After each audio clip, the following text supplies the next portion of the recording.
Hello, good evening, everybody. I am your androgynous android late night DJ, Caster, and this is the Neon Caster Twitch channel with our second session of Phantom Arts Fest. Concrete Jungle, Heartbeats in Perfect Sync. Thank you very much, Captain, for reminding me that I do not have the audio alert redeem in this scene, so I should probably go and turn those off. Thank you. I've been streaming and a professional producer for like years. You can tell how professional I am. It's fine. Thank you so much for joining us. I'm very, very excited.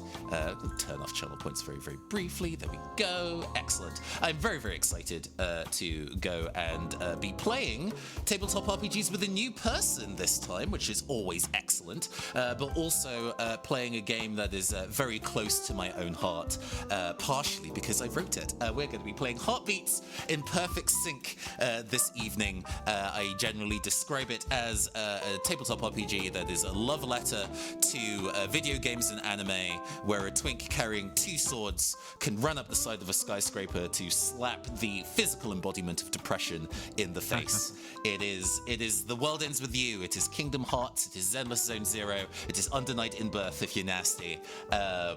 It is a genre of game that I enjoy a great deal, so I figured it was time to make it real for everybody else to play. And this week, we have a brand new version of the game released to the public that we'll be playing. But before I get into the nitty-gritties about that, let's go and meet all the people that will be playing with me this evening. We're going to go vertically down.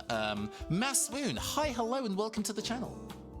Hello, it's nice to be here. I was so excited when Caster approached me to be on this show because they told me about everything that the system was about, and I was just like, wow, I like all of these things, so I'm really excited to be here. I'm gonna look forward to having a great time here. Excellent. The setter of strategy graces our presence once again. Everybody welcome Loxley. Good evening. Hello.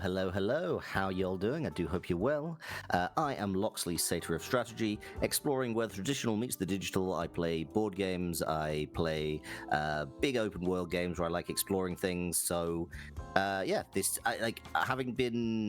enjoyed the fascinating directions a caster TTRPG can go. I'm really looking forward to this one. So yeah, thank you for having me. You're about to experience some wild shit, my friend. It's going to be a good time. Last time we were based out of a building that had I believe a luchador mask over it. So we got back to you played Agents of Hue with me, hunky undercover elites. Yes. Yeah. This is in its own way just as manic and, to be honest, just as queer as that game is. So I hopefully you'll be in for a good time. Also returning to the channel, the fastest racing hedgehog. Yes, even faster than the one you're thinking of. Everybody welcome Captain Hurricane. Hello. Yes, I am Captain Hurricane, the world's greatest racing and pilot hedgehog. Not normally a TTRPG player, at least on my streams, but I do play them offline usually. And I'm very happy to be back for Phantom Arts Fest to play another TTRPG, a caster special no less. Yeah. I've also played Agents of Hue a long time ago, and my memory of that is that I had pecs so big I would just like punch people with them. Yeah. That was fun. That was fun. Great game. Very much the energy of that game. Absolutely. Yeah. but yes. And yeah, I'm happy to be playing a game with Loxley and Sheila, and to meet Maswoon as well. And last but by no means least, returning for the second time today, and in general, always gracing our channel with her presence, the one and only Sheila Ornthalis. Hello, everybody. Welcome to the channel, and thank you for having me once again. Always happy to be here. and very excited to actually get to play this game because I've been watching its development for quite some time, so this is exciting. Yeah. One of my big goals this year was to do a big content expansion for this, because I wrote it in 2020 in a big fugue state. There was, other things going on in my life at that time, and so I needed to distract myself with something life, cool. I think. Yeah. And it kind of quickly became, I think, a game that, I've designed multiple games, but I think this game weirdly means a lot to me. It's a very big exploration, not only of those kind of big anime tropes, but like an exploration of a person's connection between the city and the people within it. And that I don't know, is always what you would do to fight for your community is a thing that I love exploring in games, and this game has been pretty good at being able to explore that idea. So we might also see that ourselves today. The last thing that I need to do before we get going, we are. And I'm going to have to make sure the time for it is correct because we've started a little later. Oh, it's fine. We're doing a giveaway for 2 codes of the game since the game came out. The game's the original version of the game has been around, but this new pulse pounding edition, since it released this week, I'm giving 2 codes away to folks at the end of the stream.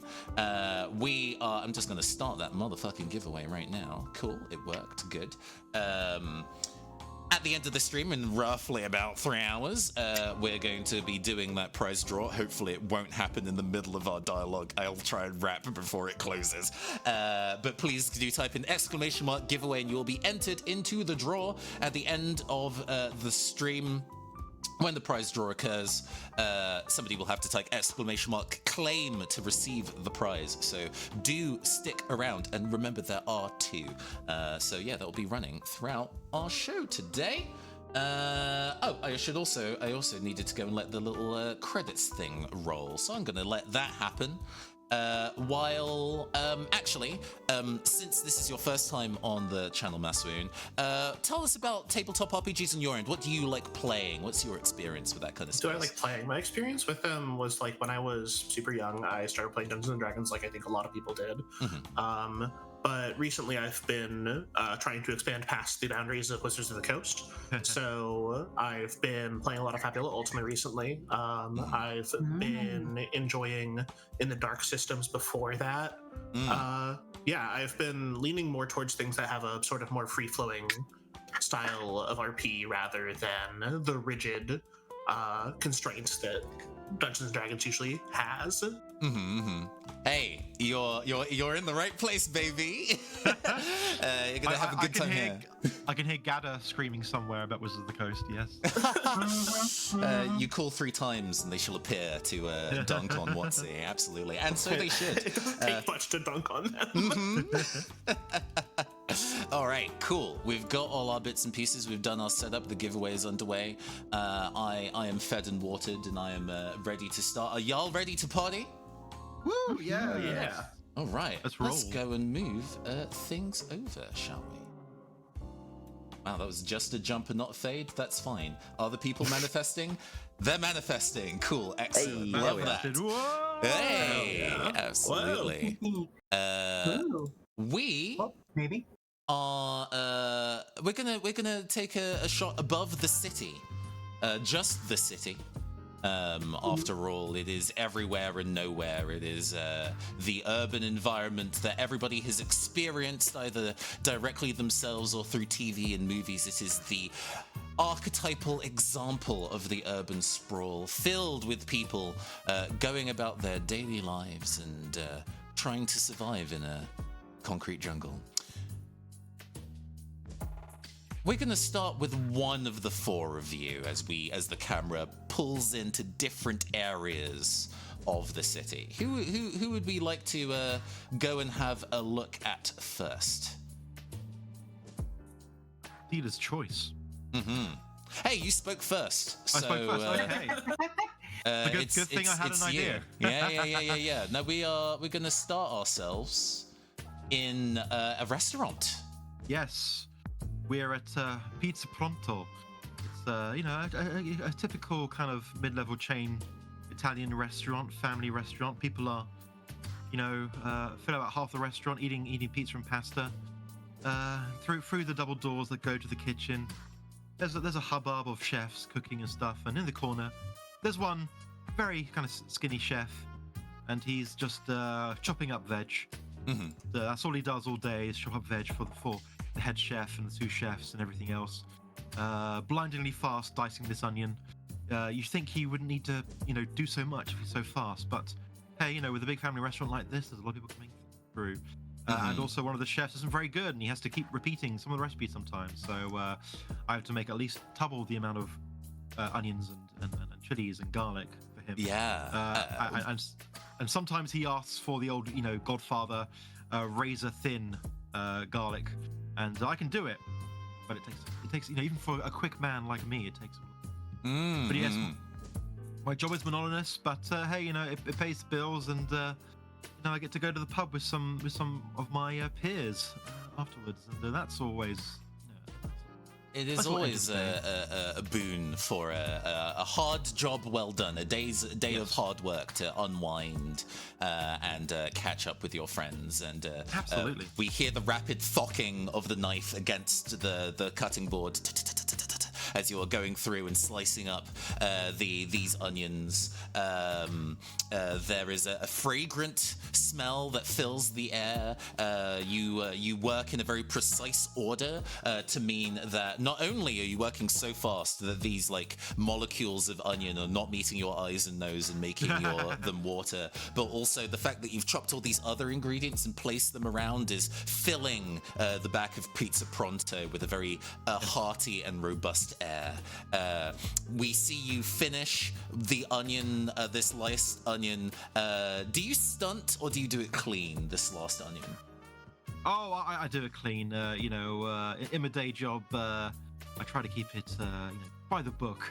Yes. Especially because my boss doesn't always understand, and he wants me to just do it normally. Just do it normally. And knives are sharp. You don't do anything silly with the knives. With one last solid thunk against the cutting board, you finish that onion.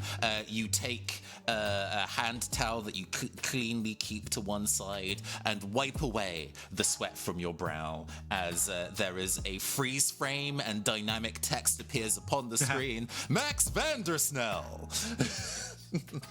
Max Vandersnell. But you can call me Speed. And you turn around and you are about to go and talk to what's the name? Open to the table. What is the name of the chef of the head chef of Pizza Pronto? Head Fabrici. Yes, Fabrici. Perfect. You are about to turn and say that you have done everything that you need to do. Shops already closed, like restaurants already closed to diners. This is just pre-prep for the next day. And you are about to go and make your way out. Do you say anything to Fabrici as you pass? Mr. Fabrici, thanks for another day of work. I'll see you tomorrow. Actually, Vandersnell, I'm going to change the recipe for tomorrow.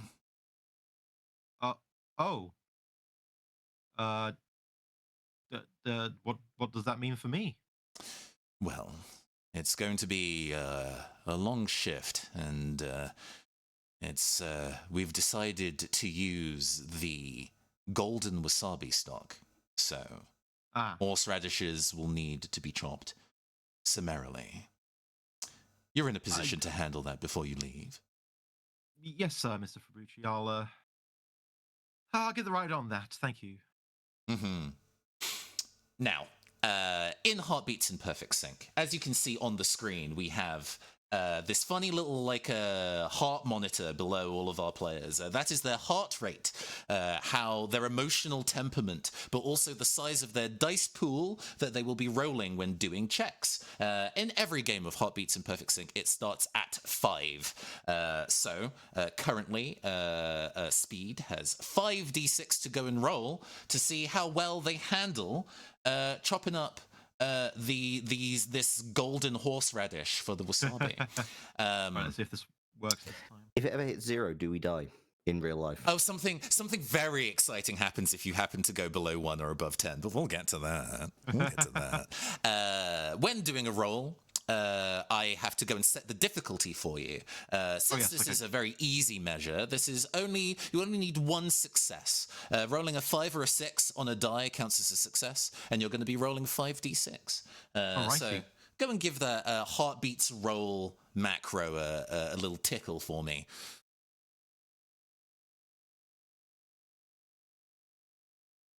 I'll do it manually. Oh, okay, that's also fine. Yeah. Beautiful. That is 2 successes. Nice. So you have done more than the required hit. Let's go and kick in a high-speed jam for your frantic chopping skills. Never chopped horseradish before, but just get it nice and small in cubes, and okay, is that enough? Mr. Fabucci? Oh, please do. I mean, this being the shonen anime that it is, as practical as you are, there is camera work. If Light Yagami can turn eating a single potato chip into excellent choreography, what does it look like? How the animation budget increases slightly as we see you handle the golden We get some saga here. Basically, we hit some. What's the name of the song in the first Digimon movie where like the Agumon egg is like growing? Oh right, yeah, that kind of like a Shinkai style transformation. like a bolero, like it's kind of building up. As I which I think is from Carmen, and I placed the the horseradish there. I got my knife, take a deep breath, and then this music kicks in, and you can see me kind of slicing it quickly across, and it's kind of as the knife gets closer to the camera, there's a bit of a brave perspective with the knife looking huge, and then it gets like an over top camera shot, and I kind of just my hands are blur as all the horseradish becomes cubes, and then another kind of close up on the board as I swipe away the first set, bring out the other, and I get faster and faster as I keep chopping up these horseradish. It's the camera beautiful. work. Yeah, it's the beautiful. camera work going quickly between scenes, and then I'm done. We see Fabucci Chef staring at like the reflection of the knife flicking in his eyes as you work to speed. Because you succeeded the roll, you get to choose whether you'd like to change your heart rate. Would you like to increase, decrease it, or keep it the same? I'll increase to 6. Let's gamble. Let's go. And it means you'll be rolling more dice next time you roll. Yeah. So yeah, you've increased your heart rate to 6. As the scene moves on, where are we moving to next? You know what? We can move over to. Oh, sorry. Go ahead. Well, I was going to say, like, if we're going for truly cinematic, I imagine that as Max kind of makes a flourish with a knife, it points towards a window in the kitchen outside as a taxi is passing by. Absolutely. We make our way to the roads of the city. Pizza Pronto is part of the downtown Brownstones, just south of city centre. It's a little run down, but there's a lot of history here, and a lot of the rest of the city, like tributaries in the river or arteries in the body, lead to and through the Brownstones, and so for one particular cab driver, they work pretty frequently. This passenger is somebody new. They're not your standard fare, but they seem a little nervous as they sit in the back of the cab. Okay, so Pearly Noir is sat in the front, very casual. Fairly leaning back, one hand on the steering wheel, never turning to face him because obviously that's just not the done thing. He is, of course, wearing driving flat cap and black driving gloves. The cab, despite the fact this is a very non-geographically specific location, it is a very handsome cab. Your traditional British taxi. Where he imported it from, he will not say. But he is just traveling through the city, glancing every once in a while at the passengers, and says, "You're right back there." Oh, yeah, yes. It's just, oh gosh, I've never done this before. You know. Been in a taxi? I'm not sure. I'm not necessarily sure. You seem far more nervous than what your expectations may be. I promise you, I'm not that kind of service. Oh, that's a joke. It's a funny joke to put me at ease, and I appreciate that. I appreciate that. Thank you. It's just, yeah, I've not this kind of foray. This kind of is this too big? Is this too small to call an adventure? I don't know. It's new for me. My horoscope said I should be trying new things, so I decided to I don't know, be a bit reckless, do something different. Well, I'm not one to judge what people do based on their horoscope, but anything that pushes you out your comfort zone's an adventure, mate. What's your adventure today? What's your pleasure? Well, you saw them as they entered into the cab, but otherwise, you maintain a professional distance. Staring makes people uncomfortable, but they seemed a weedy sort, very wispy. So I have channeled. I have challenged the tiger to a championship boxing match, and I may have been a bit brave when I smashed a glass over his head in the bar and grabbed him by the collar and said, "You and me, let's rumble tomorrow." But I think I stand a chance. So, I guess the question is, where exactly are we traveling to?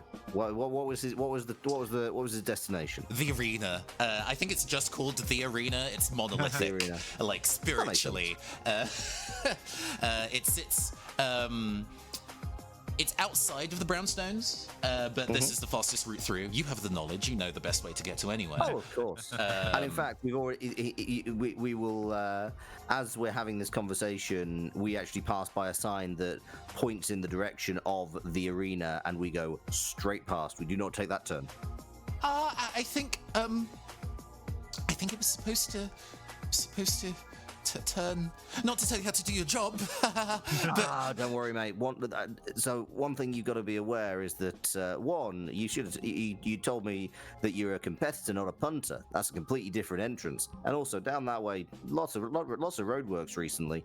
Trust me, we're going to do something a little bit quicker. And this feels like an excellent time for you to go and make a heart rate roll Absolutely. As you navigate these streets. Yeah, absolutely. I will happily do that. I'm not going to use any bonus dice, which I believe, because if I use any of my powers, I can use bonus dice. But yeah, this is relatively low stakes. Again, this is just one hit. Giving me 1, 5, or a 6 on a die will be enough to succeed in this venture. and 1, 5, or 6 on a die is exactly what you get. Beautiful. No more, no less. And I think we don't get a tick up in the tempo of the music here. It remains this smooth, as despite how fast the car is going and how easily you are weaving through the traffic here, it feels effortless. Your posture does not change as you continue to only have one hand on the wheel, as you you get around some roadworks. You don't divert the course to take a different road, but you get around the roadworks. I feel at one point there was definitely a moment where the taxi kind of one half of it goes up like a casually set board, and we do like a slight on a diagonal with one wheel on the road, one wheel on the wall. Oh yes, absolutely. I know what you mean. Beautiful. Yeah, that's how you manage to get down an alleyway that is way too narrow for the car, and you manage it. Absolutely. And eventually, we pull up outside the arena, monolithic, spiritually. And whilst we've been, and I feel like during this time, there is going to be Pearly, for this is his name, talking about how he had a mate who was into boxing, quite a small guy, but he always worked far more with the technique, because it's all about technique when you come down to it. You get in past the defenses, you give them the right shots, and you can get right in there. And also, if you're smaller, you can get in a bit closer. They can't, don't have take the reach away from them.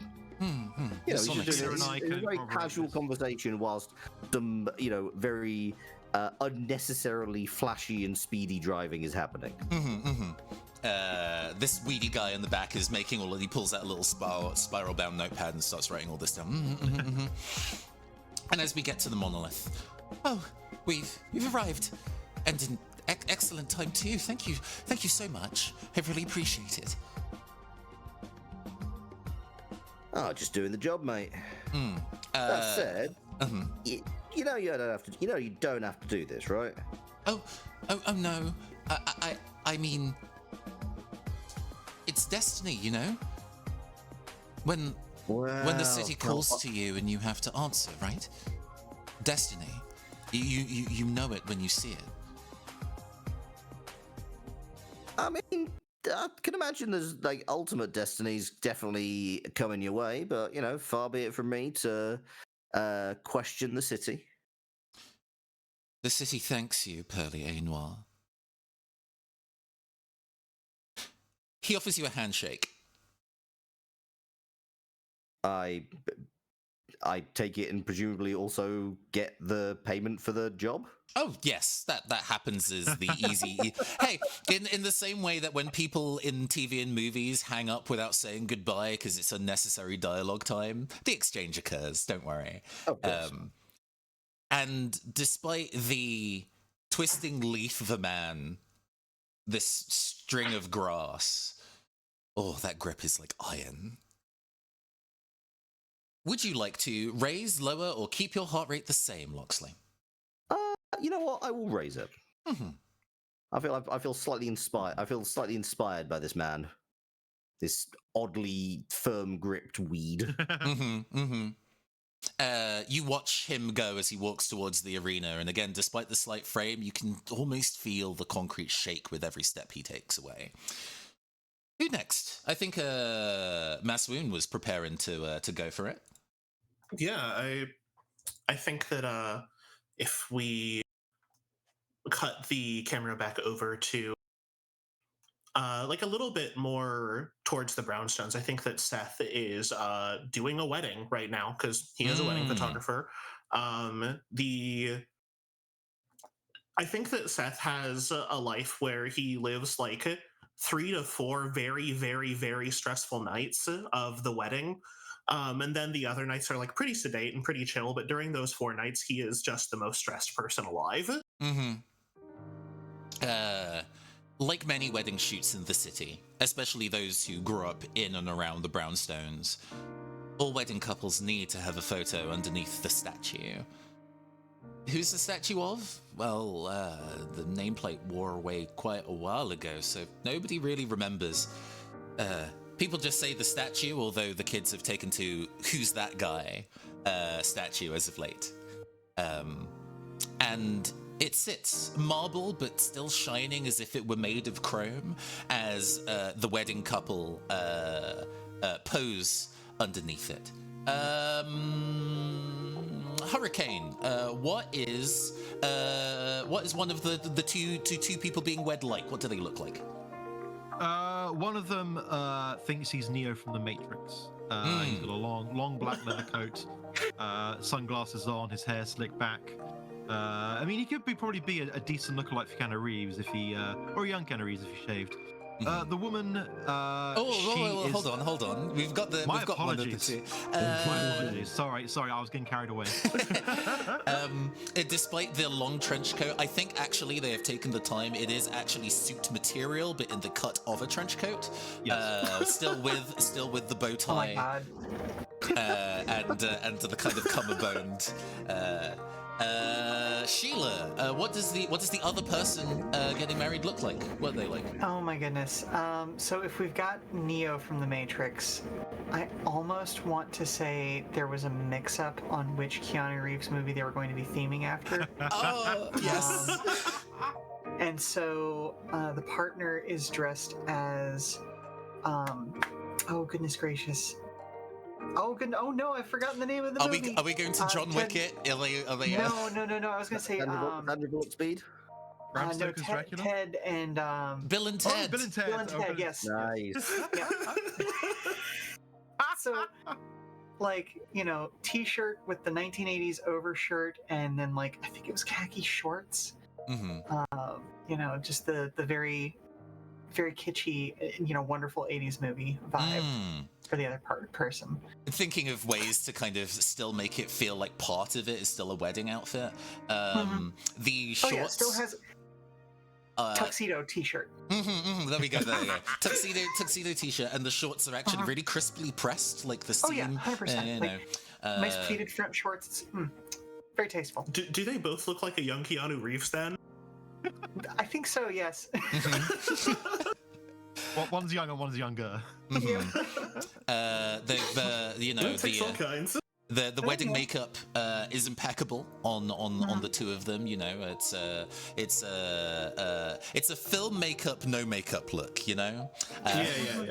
Very tasteful. What does Seth think of this particular arrangement of these two? Seth thinks that this is something they're going to remember for the rest of their lives. Seth, it might not necessarily be what he would choose to do for a wedding, but clearly Keanu Reeves means a lot to these two. So he's down for it. This is great.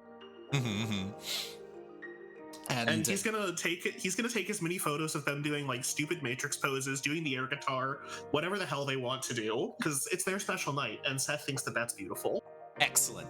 Yeah. And we get these kind of snapshots, they appear on camera with a soft papery thud of all the different angles they do. And in the last one, there's something in the background of that shot. Well, Seth will go back to that shot because he noticed it when he was taking the photo, but he didn't want to cause a ruckus. So Seth goes back on his digital camera after he says, "Okay, you two are all done. We'll take some photos of the other wedding party now, if that's all right." And as you look through, you know these people. They hang around here a lot. Well. Not only is the statue incredibly popular with wedding as a tradition, it's also, for some weird reason, really popular with paranormal enthusiasts. They mill around. Sorry, go ahead. Seth quietly repeats to himself, "It takes all kinds. It takes all kinds." They walk up. It's a group of three, and a tall one, a short one, and a twisty one. Haha. Maybe in the style of hair, maybe in the style of gait as they walk towards. One of them, the tall one, has a backpack that they clearly made themselves. That has all of these additional like metal arms with dials and sensors on it as they get closer and closer to the statue. Ah, yes.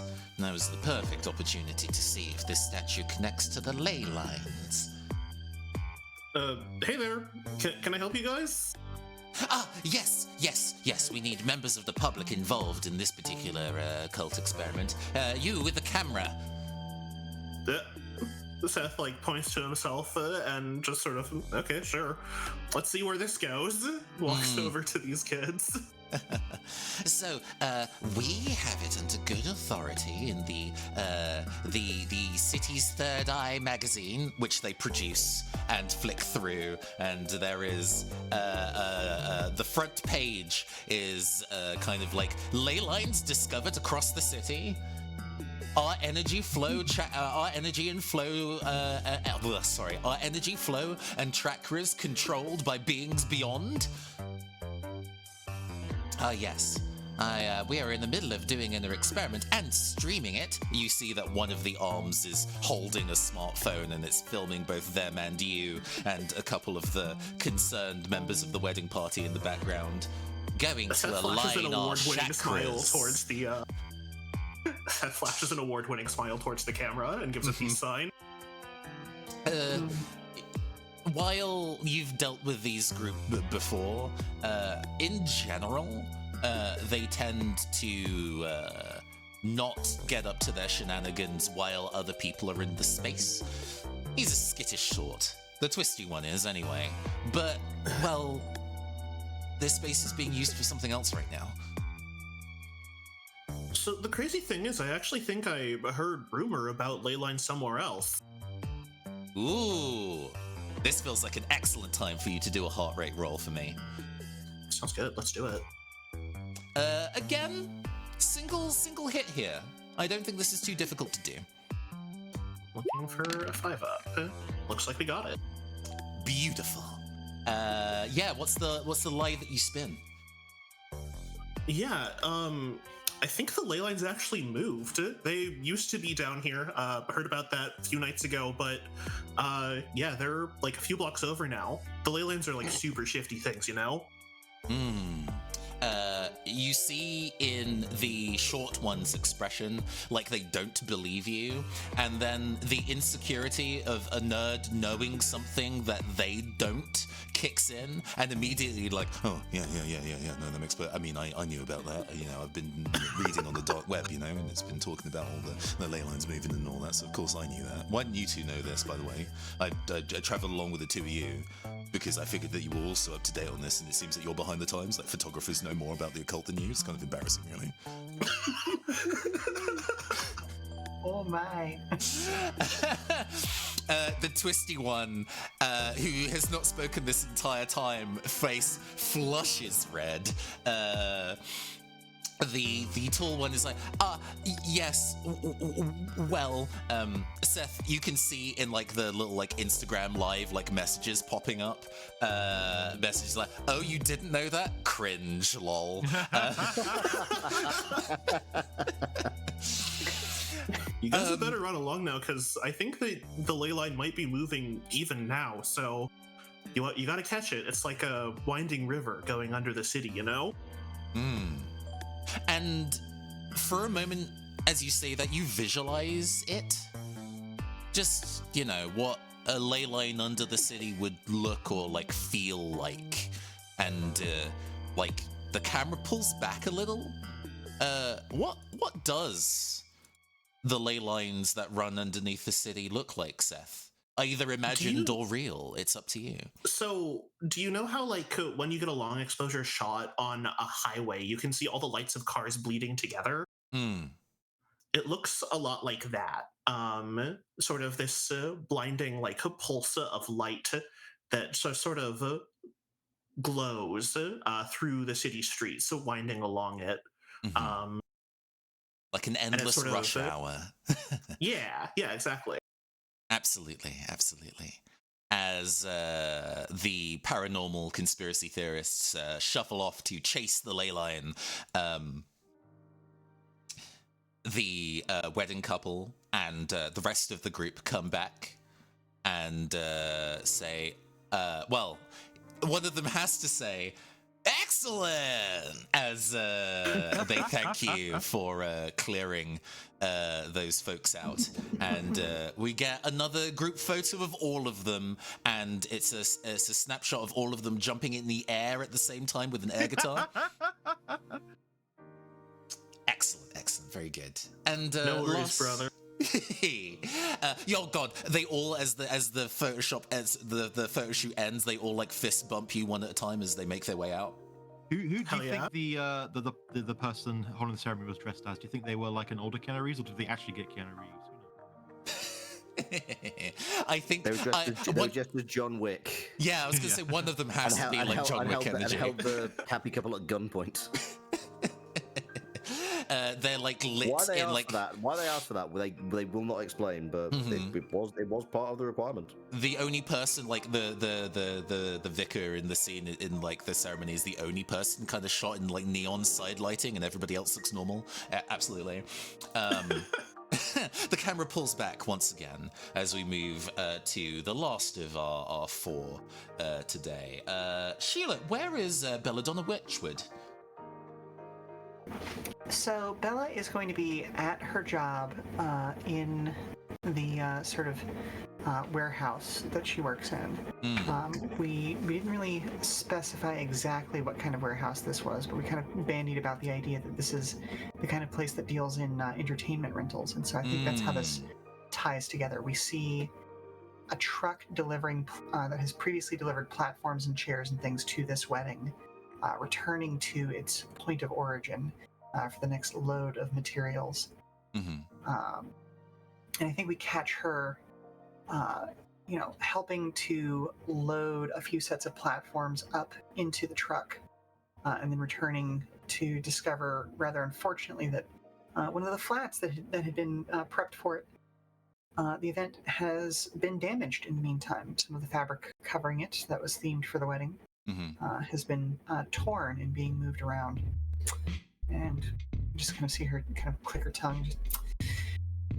All right, we gotta replace this one. Somebody give me a staple gun. Come on. Staple guns. You get handed one. You click. Empty. No staples. All right, and the staples?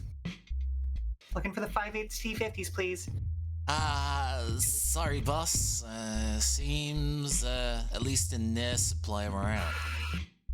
Okay, You're gonna have to go up the hill, I think.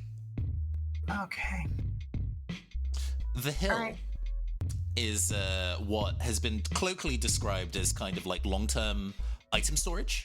It is, at its worst, a literal mountain of boxes, some marked, most not, with all of the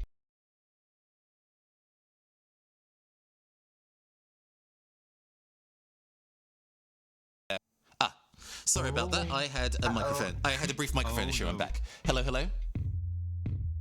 Check 1 2. Oh no, the future has taken them back. I can hear them, Sounds but like they can't hear people me. still see Hold us on a second. so, Hold on a yeah. second. Hello. Esther? Hello? Hello. Oh, Hello. Am I back?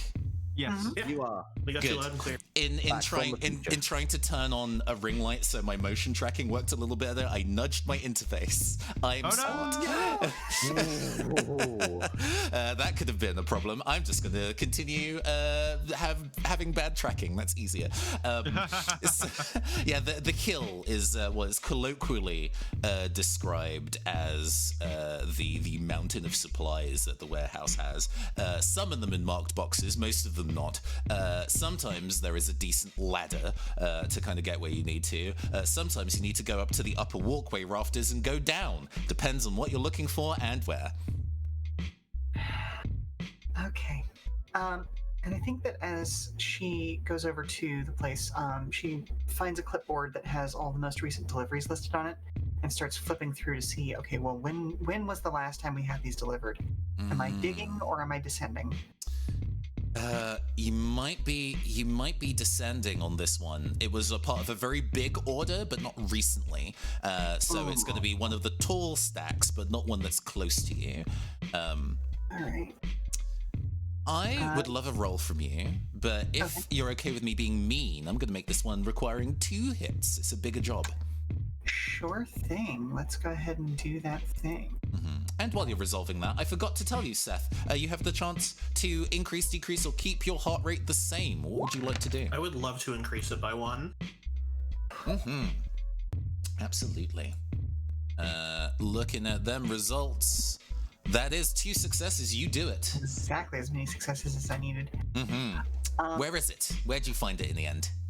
Okay, so I think that Bella has to go through this entire process of, getting on climbing harness, getting the lash so that, she's able to attach herself to the scaffolding the catwalk appropriately.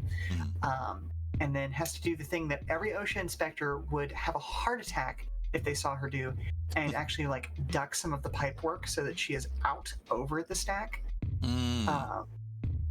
And is just kind of mussing and fussing with some of the stuff that's near the top, near the back corner of the room.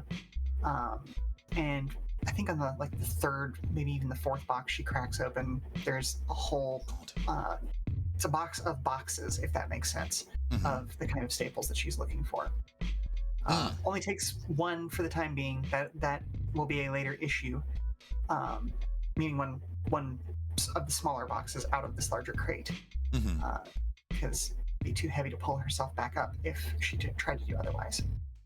Absolutely. And makes her way back down. Actually, while you're on the way back up, successfully done. It looked like a Mission Impossible kind of thing. You're descending and grabbing it and pulling it back up, and your phone goes off mid ascent.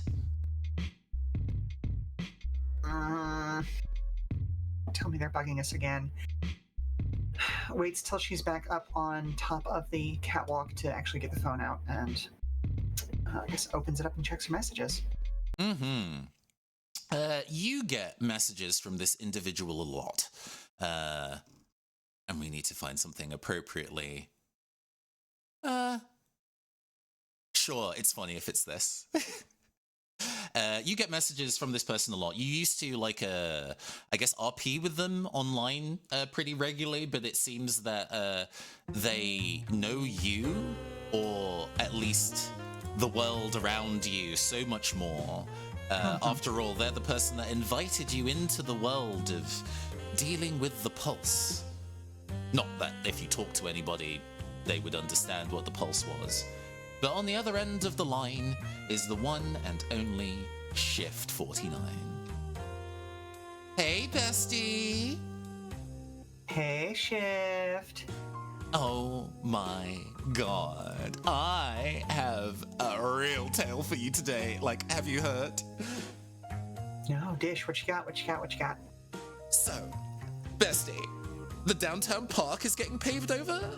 I'm not stoked, but it's momentous, right? The park is getting removed. The park? Wait, the park? Not just the kind of trees along. Oh my god. One and the same. I mean, it's barely a park, like most people would call it, a vaguely green piece of shit. But oh my god, it is an institution. I mean, it's been there forever. It's the last bit of green that we really have in this area. Oh, I know. Oh my and goodness. Green isn't your color, but still, you should have a diversity in your life. Right, exactly. It's nice to know that it's there, even if I never go out to it. Anyway, there's bulldozers on the block and everything. Sure, the place has gotten absolutely no love for years, but it seems like it's the time is ending. One of the few places that's actually green is going to be gray. Or latte brown, if I understand the intel right. Huh? Well, you always got to build a coffee shop or two. No good district within town that's truly fashionable is without coffee, you know what I mean? I guess, but isn't there anything we can do to, like, I don't know, it feels wrong to change that sort of a thing. And it seems the park agrees with you, actually, bestie. Oh? Well, it seems that the park's not going down without a fight, you know? I hear the trees themselves are putting up resistance against any construction folks that step in there. I think, before she responds, she kind of makes a face of, like, how can I duck out of what I'm doing right now to go and see this shit go down? Are you looking for an excuse to get out of there, by the way, bestie? I might be. Yeah. Well, I can handle that for you. I do need about 3 hours of your time next week on the ultimate difficulty dungeon raid. You can spend the time for me, right? Ooh, what day? Well, I'll just let you know, and I'll give you your distraction imminently. All right. Fair enough. Pleasure doing business with you, bestie. You best call your friends. Click. Will do. It isn't long before there is a loud thudding going on, and you make your way down back into the main work area, and you see this skinny wisp of a man just going toe to toe with the tiger, the famous boxer. Although you wouldn't tell by the way that he's going to be on the defensive with the sheer rain of deadly blows going on from this skinny motherfucker. What? Hold on. What? Hang on. Like in our warehouse? Absolutely. You get a text message. There's your distraction, bestie. Hot. Okay. All right. That's gonna. I guess that's gonna clear my schedule no matter what. Anyway. Okay. I think she turns to like what the remnants of her crew, who at this point are probably just staring aghast at what's going on, and just clear out. I can cover the building. I can't cover y'all. Get out. Like, let's. Yeah, you don't have to tell me twice. As like a full like lighting rig is thrown, knocking the tiger with it. Like the impact knocks them into the distance as they crack into a concrete wall, leaving a dent. Amazing.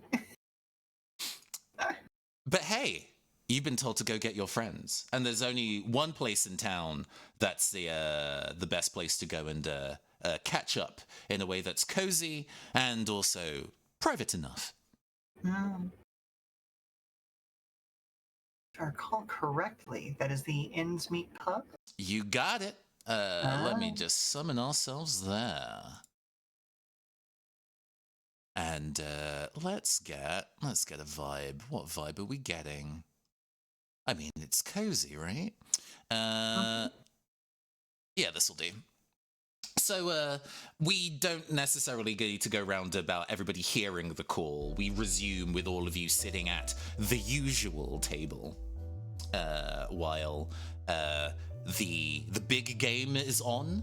And a number of the regular lads, capital L, are at the spot again, and as per usual, causing at least an audible scene. But hey, it means that nobody's hearing you discuss the events at hand. All right, everybody, it's good to have you back. But some important things that are happening this week. Had anybody heard about the park being demolished? What? Huh? No. Yeah, this is the first time hearing about it too. I've seen the roadworks. Didn't realize that was what was happening. Oh my goodness. Well, this is the kind of thing that they usually pass through like months and months and months of like meetings and stuff at like the city level, isn't it? So like, this has to be something big, right? This cannot be a normal crazy. thing. And in fact, the park is actually pretty close by. It is the small patch of green that is surrounded by a various number of shops and small businesses. You look out of the front window of the Ends Meet, and you can see at least a little bit of the park there. In the gloom, it's evening, but still, its presence speaks for itself. So can we see the machinery ready to do its job from here, or is it just? Absolutely. There is like an excavator, like the claw on the super long arm, you know, and from here you can't quite tell, but it seems to have something on it. Like maybe it's been graffitied, but there's these winding stripes all over it. That doesn't look standard. Yeah, definitely something going on there. As you mull over it, one of the lads is like, hey, I'll be right back, going for a slash. The bathroom's full, man. You're gonna be waiting. No, I'll go outside, did it? Excuse me. Pushes past your table as he makes his way outside. So the pulse, the thing that Shift 49 mentioned. I suppose it would be the easiest way to describe it as the physical manifestation of strong emotions. A lot of the time, that's just every day, people putting their will into the world, and the city shaping that into good luck or bad luck, into finding something, into finding inspiration, finding the last particular dress on sale. But sometimes if enough negative emotion of a singular kind builds up all in one place, it can get weird, dangerous even. And hey, there are people out there that can stop it.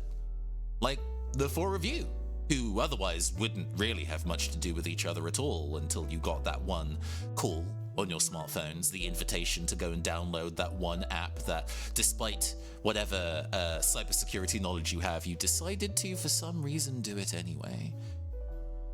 And found, well, power on the other side. Real quick, in terms of what's the last pulse you teamed up together to go and handle? Just freeball, make up an idea. What did it look like? What did it try and do as it's filling this plot? Runaway subway train. Love it. And Nice. Runaway it did. It ran up the sides of buildings. It ran in and out of houses. It ran in and out of non-Euclidean space.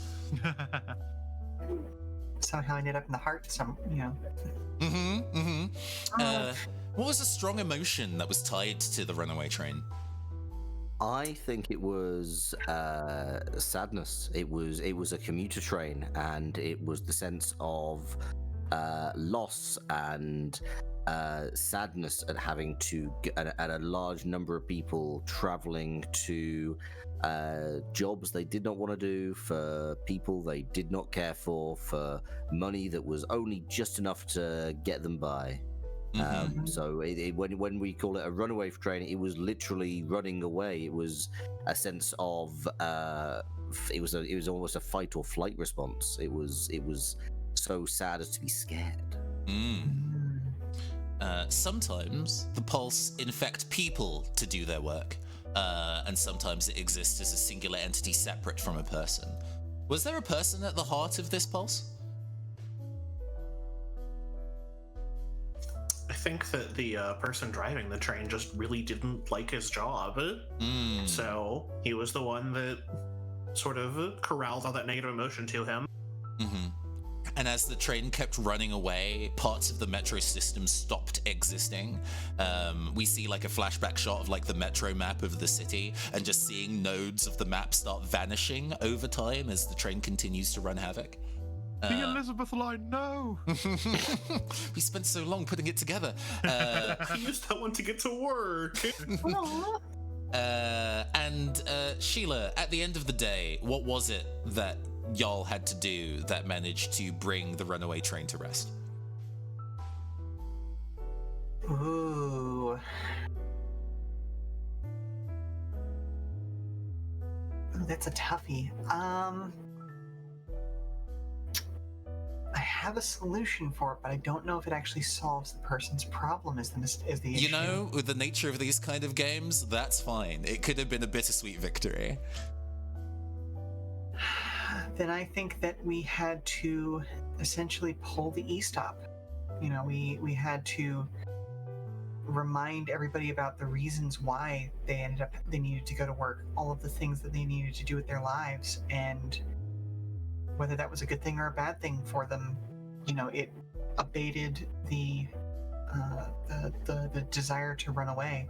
And I think it did culminate in an actual pulling of the emergency stop doohickey on the line at some point.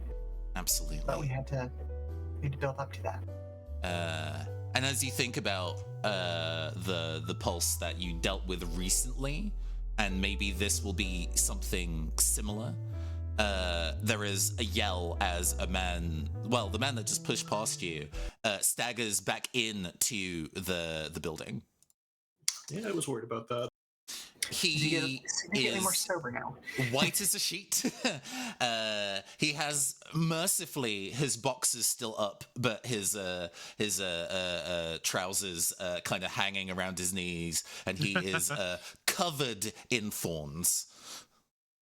Ooh. Ow! The bushes had to fight back, mate. Ow! It's haunted to tell you. I heard the rumors before, but I didn't think, ain't no tough lad as me is gonna be scared of ghosts or whatever, but I put my hands up. Ghosts are fucking real. I'm sorry I said those things about your mother when you disagreed with me, Brent. See, I knew Feels it. like a soap opera. Well, I'm sure he'll come around to forgiving you. Leave it with us, sunshine. I pat him on the shoulder and go past. I was gonna try to get the thorns out of this guy. He seems like hurt. Yeah, okay. Go and give me a 2 hits or a roll for your heart rate. I think it's he's wiggling and clearly does not like the idea of the pain of the being removed. Don't worry. It's all good. It's all good. Ooh. 2 hits, beautiful. Cool. And I think as the reward for succeeding this role, what's a question you ask him as you perform triage? So, Haha. what exactly was it that you ran into then? Oh, I just got that pun. That For wasn't intentional. shame. It wasn't intentional, but I gotta lean in. Yeah. So So I had one too many beers, right? And you get him to skip over that part of the story. So I was standing there, and it went, all quiet like, which I guess is supposed to be peaceful, innit? But there ain't that many trees to make it all quiet. And then I saw this flower, I guess. Flower. And then I was like, well, flowers, like petals and shit. Yeah. And then I was like, well, and then I faced the flower, and then before anything happened, I felt like this jab in like my shoulder, and then my back, and then in my cheeks. And then sort of everywhere else that you got a thorn in ya. Yeah, and then I was like, I guess I just started yelling and hollering. Yeah, you scream like a girl, Don't worry, mate. brother. Shut up. brother, don't worry. It could happen to anyone. It's all good. Seth is gonna give this guy a sort of a clap on the shoulder, bright smile. It's all good. Just take the rest of the night easy, all right? And try not to piss on trees or whatever. And how would you like to change your heart rate? Considering raising your heart rate is the tension in you rising. Yeah, I'd like to bump it up to 7. I think 7 is a healthy number. Okay. It seems like there's weird shit going on in the park. What do y'all want to do about it? As a side note, did Donna choose to stay on fire, or did Bella choose to stay on fire? Oh, good. Thank you for calling me Yeah, on that. that's right. I probably should have gone up to 6. Sure. Let's go ahead and do that. Here we go. We're streamers. Number goes bigger. I down my pint and I'm like, I think we should take a look. Can I just say, whilst I acknowledge that I have made my character very cockney, I do love the caster has very defaulted bloke in a pub. Yes, this man must clearly be cockney. I grew up around these people. I'm not judging. I'm just observing. Oh yeah. I despite having lived in Manchester for as long as I have, I can't do a Mancunian accent at all. So this will have to do. The Mancunian accent is difficult. Yeah. Like Yorkshire, easy. Scout, easy. Mancunian is really Specific. Yeah. I forgot to do a East Anglian accent, but it's fine. I'm doing kind of like a high-pitched version of my own voice. It's good. It works. Sorry. Yeah. Sell in. You know. We're talking about making the sausage right here. We probably. With a threat clearly established, are you gonna head out? Is there anything you'd like to discuss before we move on? I'm a man of quick action. I've made up my mind. I think we should go and investigate. But people can stop me. You know. Right. No, let's head out. No, I'm right there with We him. know to look out for flowers. It's more than we have to go on usually. Yeah, so usually the weird shit just happens to you, catching you blindsided. So the fact that you've got some warning this time is a nice change. Yeah, I got a bit of a bruise when that train ran into me. You know? Oh boy. You step outside, and there is pulling. Where is? Oh my god, that's the second time. Can I just actually, moved the just background because I into- don't feel we've done this yet, like I feel like as we step out of the pub, is this a good like moment to have a little bit of a group shot, pause, and just say like what we look like and what we're wearing? Oh my gosh, yeah. And I fully didn't do everybody stop for names in the opening scenes, even though I meant to do that. That's me being a bad GM. I forgot. But yes, okay, this is the time where an anime opening I think kicks in. Like this was a cold open, and then we get an anime opening. Let me kick that shit in. Hold on.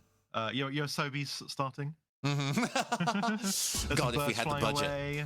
Yeah. But yes, we get like it's almost weaved into this process of you walking through the crowd as like we see shots of you walking to the left as per like 90s anime style, and it's like your daily mode, and then there's like a wipe, and then we see what you're like with your like signature weapon.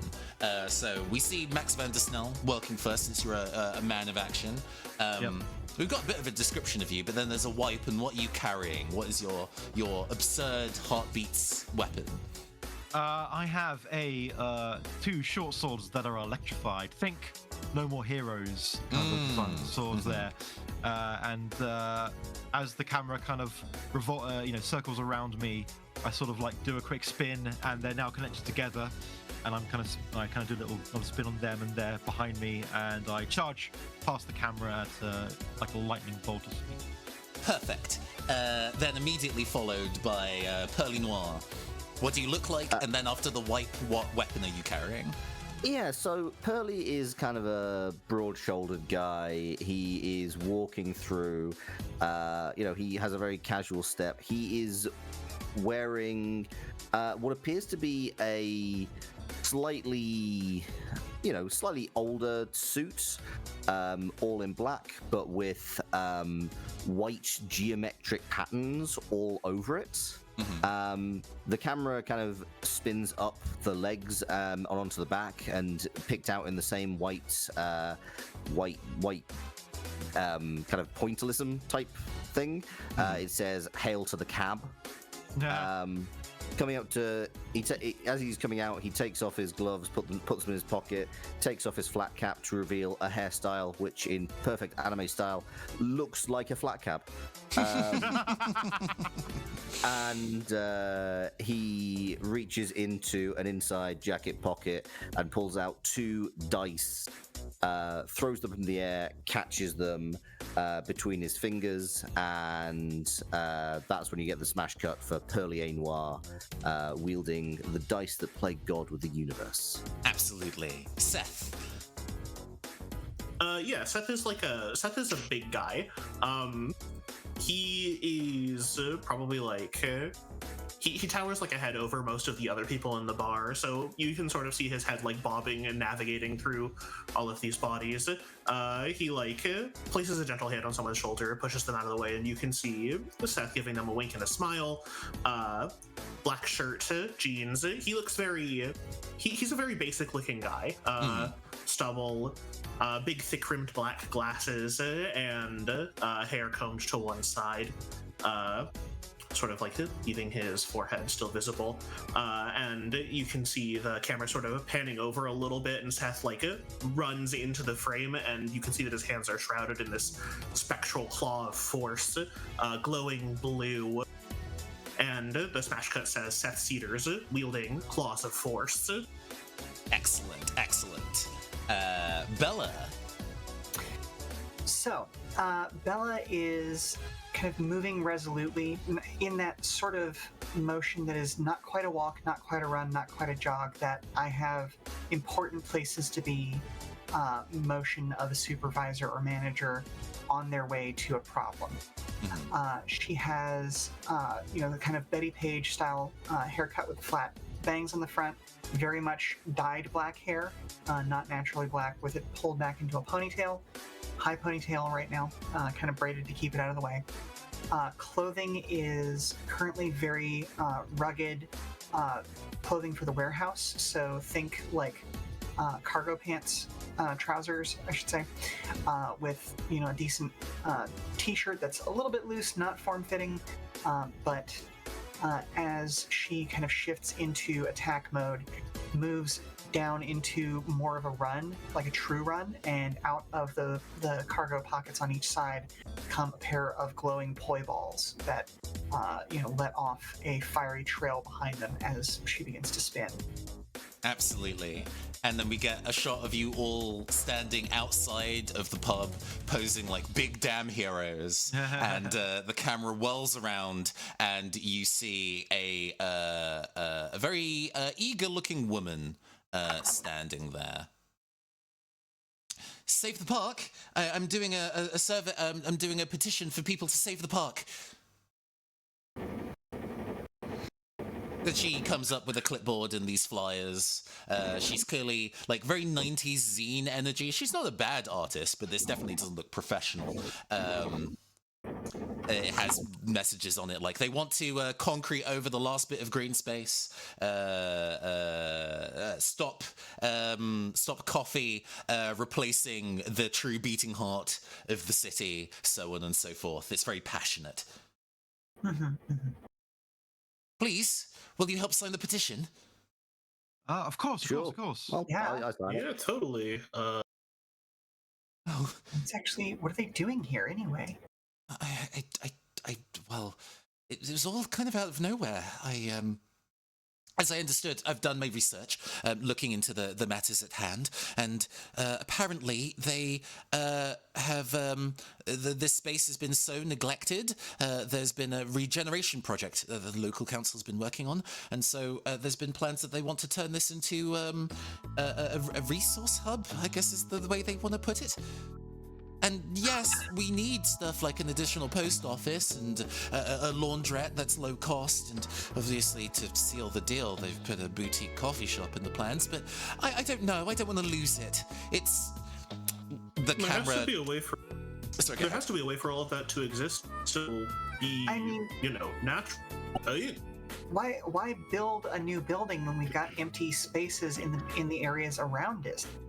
Why can't we just, rent these things out? I mean, you're telling me. As I understand, even though this place is not necessarily the most hopping part of the city, affording land costs here is apparently really high. So maybe just the land for the park is really cheap? And she looks over at the park and the camera follows. It does not look impressive. It looks both shriveled and overgrown in equal measure. I just don't want it to go. As silly, but I don't know. I've got to do something to try and save it, right? No, I get it. Yeah, It makes total sense. Yeah. Even though it's so small, it's like a nice place. Right? You want places like this here in your city. So Right. makes sense to me. I get it. It's the kind of place that should exist. Yeah, I don't know, 'cause that feels weird to say, but it's right? I think so. The brownstones would be different if it wasn't there anymore. So Yeah. I'm doing what I think I need to go and to make sure, changing people's minds one at a time. She gives a tired but winning smile. What I'm wondering is how everything got here overnight. You think that there would be like forms and shit that they'd have to do to get something like this going on, but it just sort of happened, right? Oh, no. First I'm hearing about it. I immediately, when I found out, went immediately to the city council and then to the business company that's putting it together. I talked to the organizer there about it and just rebuffed. You've probably heard of the place. It's the. Sorry. Why do I not have it handy? I have it handy, please. I have this memorized, technically. There we go. Sanguine Skyline are the people who've apparently been awarded the money to go and put it together. So I went to them and had a chat, and to no avail. Does that name ring any bells to us? It is a company that you've heard of. They are one of multiple construction companies that exist within the city. Sometimes when there's really big projects, they all kind of separately bid to try and be the person that puts it together, because then they're awarded the money from local government to make it. They're one of many. I wouldn't call the things that they've made in the past notable. They're not making especially hideous brutalist structures, nor are they making radiant bug hotel sustainable gardens. They are a company. Mm-hmm. They're just making, skyscrapers. Your garden variety skyscrapers, you feel me? Yeah. Is there a particular reason why they are called Bloody Sky? Actually, I looked into that. Sanguine just means cheerful, actually. Or it's a synonym for cheerful, as I understand. I suppose they just wanted the alliteration. I do agree, it's a bit strange. We don't need another bloody skyscraper here. It's a great place to run around this park. Very good. Good joke. Oh. Okay. Wow. Okay. Well. No, that's like. folks. See you later. Oh, I love that misunderstanding. Very. yeah. She doesn't explain why she thought it was funny. At any rate, I think this is all the. This is my. You four have got my goal to the number of signatures I wanted to get signed today. So. What was the goal? What was that number? The reflection in her glasses, Miss Saver. 3. Well, Well, here we go. we beat by one. You know, we take the successes where we can, and it's getting pretty late, so I suppose I should go. Yeah, stay safe. Whilst we're looking around, because obviously we know that a guy went fairly near to the park, which he can't have been too far away from the pub, much further past this well-meaning person. Yeah, the park is in line of sight, so she's essentially standing, I think, between you and the park, like it's across the road. Sorry, have you seen anything? Did you see a bloke come out and then out of the pub and then run back in? His trousers might have been around his ankles. Give me a roll, Pearly. Give me it's only one hit, simple. Sure. And we've got 6 dice to roll.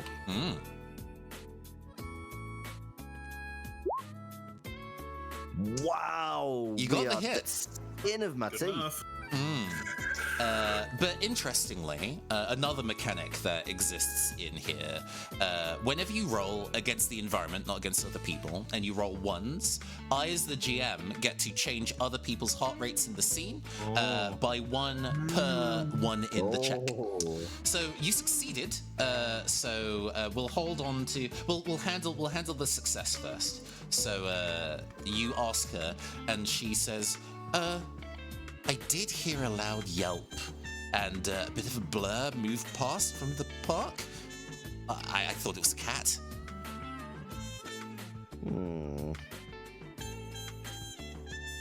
It was very screechy, you know? Have you seen anything happening in the park tonight? Sometimes these construction companies when they've got a big project and there's possible issues with local activists such as yourself. They might like to, undercover a night. Have you seen anything, heard anything? I do like to go to the park to think sometimes, and it's peaceful, but the last handful of times during the day, I'll go and there'll be the construction workers about, and they'll tell me to, move on. I think the park's currently empty. I've not really been in this evening. I've been trying to, get signatures. Yeah, that's fair. You've not heard anything, though?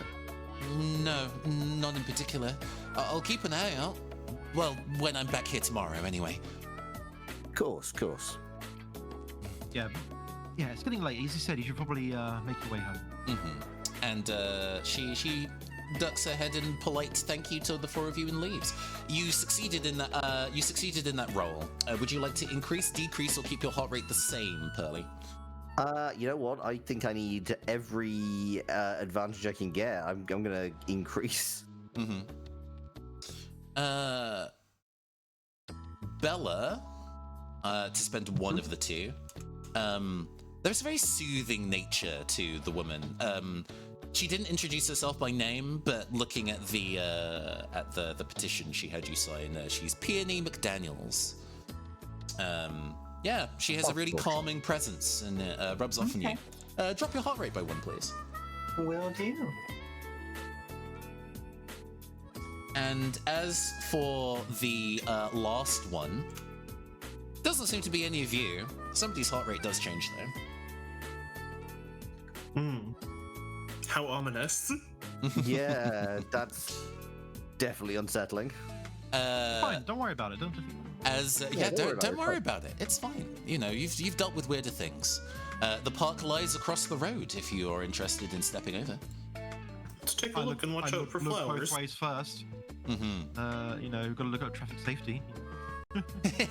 Oh, is it like Yokai Watch that like punishes you if you try and cross the road without actually using the crossings? Like an Oni chases you down. It's silly. That sounds amazing. I love it. That's great. So yes, it happens in that. It also happens in another Atlas game. Oh my goodness! And you're supposed to be playing a cop in that game, and it's so funny when it happens because you get a call from your supervisor. Goodness gracious. Excellent. Well, Atlas are really pushing the road safety message in their game. They have one soapbox, and by God. They don't want you to be run over while you're playing on your Nintendo 3DS in the middle of a busy street. Fair. Yeah. I want to know if there are any in the hospital surgeon game. Oh, Trauma Center. Yeah, I don't know if there's any traffic accidents in that game, but there's you're not involved in them, but you're definitely fixing them. We move across to the park. It's evening. It's dingy here a little bit, and it's quiet. In fact, it's so quiet there's not even any background music to go with the scene. It's just I suppose you'd call it peaceful. It's not necessarily the most relaxing sight in the world, seeing, the grass that has slowly grayed and browned and littered with trash and foulings. The swing set and slide over one side is rusted and looks like it's on the imminent of falling apart. And the number of construction vehicles that are parked just on the other side of the park away from you. At this distance, though, you don't even need to roll. Is it like a vine of some kind that's winding around that construction digger? Huh. That's odd. Seth, what do your photography eyes see? Seth will peer over. Usually photography sets are a little better lit than this, but Seth will take a look. Mm-hmm. Again, you don't necessarily need to roll. Rather than crossing the distance, you kind of like look through your camera and zoom lens. Yeah. Mm-hmm. And no, that's definitely a vine of some kind. You're not really a plants person. It looks like almost like one you would see in a cartoon. Just the platonic idea of a vine if it was drawn in like pen and ink, but reasonably well. Okay. Well, Can I ask? Mm-hmm. Like, do we have what knowledge do we have about the pulse? Like, is it a sentient, sapient entity? Is it just like something that is it a kind of a mystic thing? Do we have any information about? No, does it have goals, ends, means? Yeah, no, etc.? I can absolutely answer that question. In a way, if this was a game being played by anybody, you can kind of decide the true nature of the pulse, as a table yourself. But the way that I see it, because they are made from and kind of feed on human emotion, they understand human nature. They are capable of being insidious to get what they want, or doing things specifically to meet other wider goals as long as it gets them fed.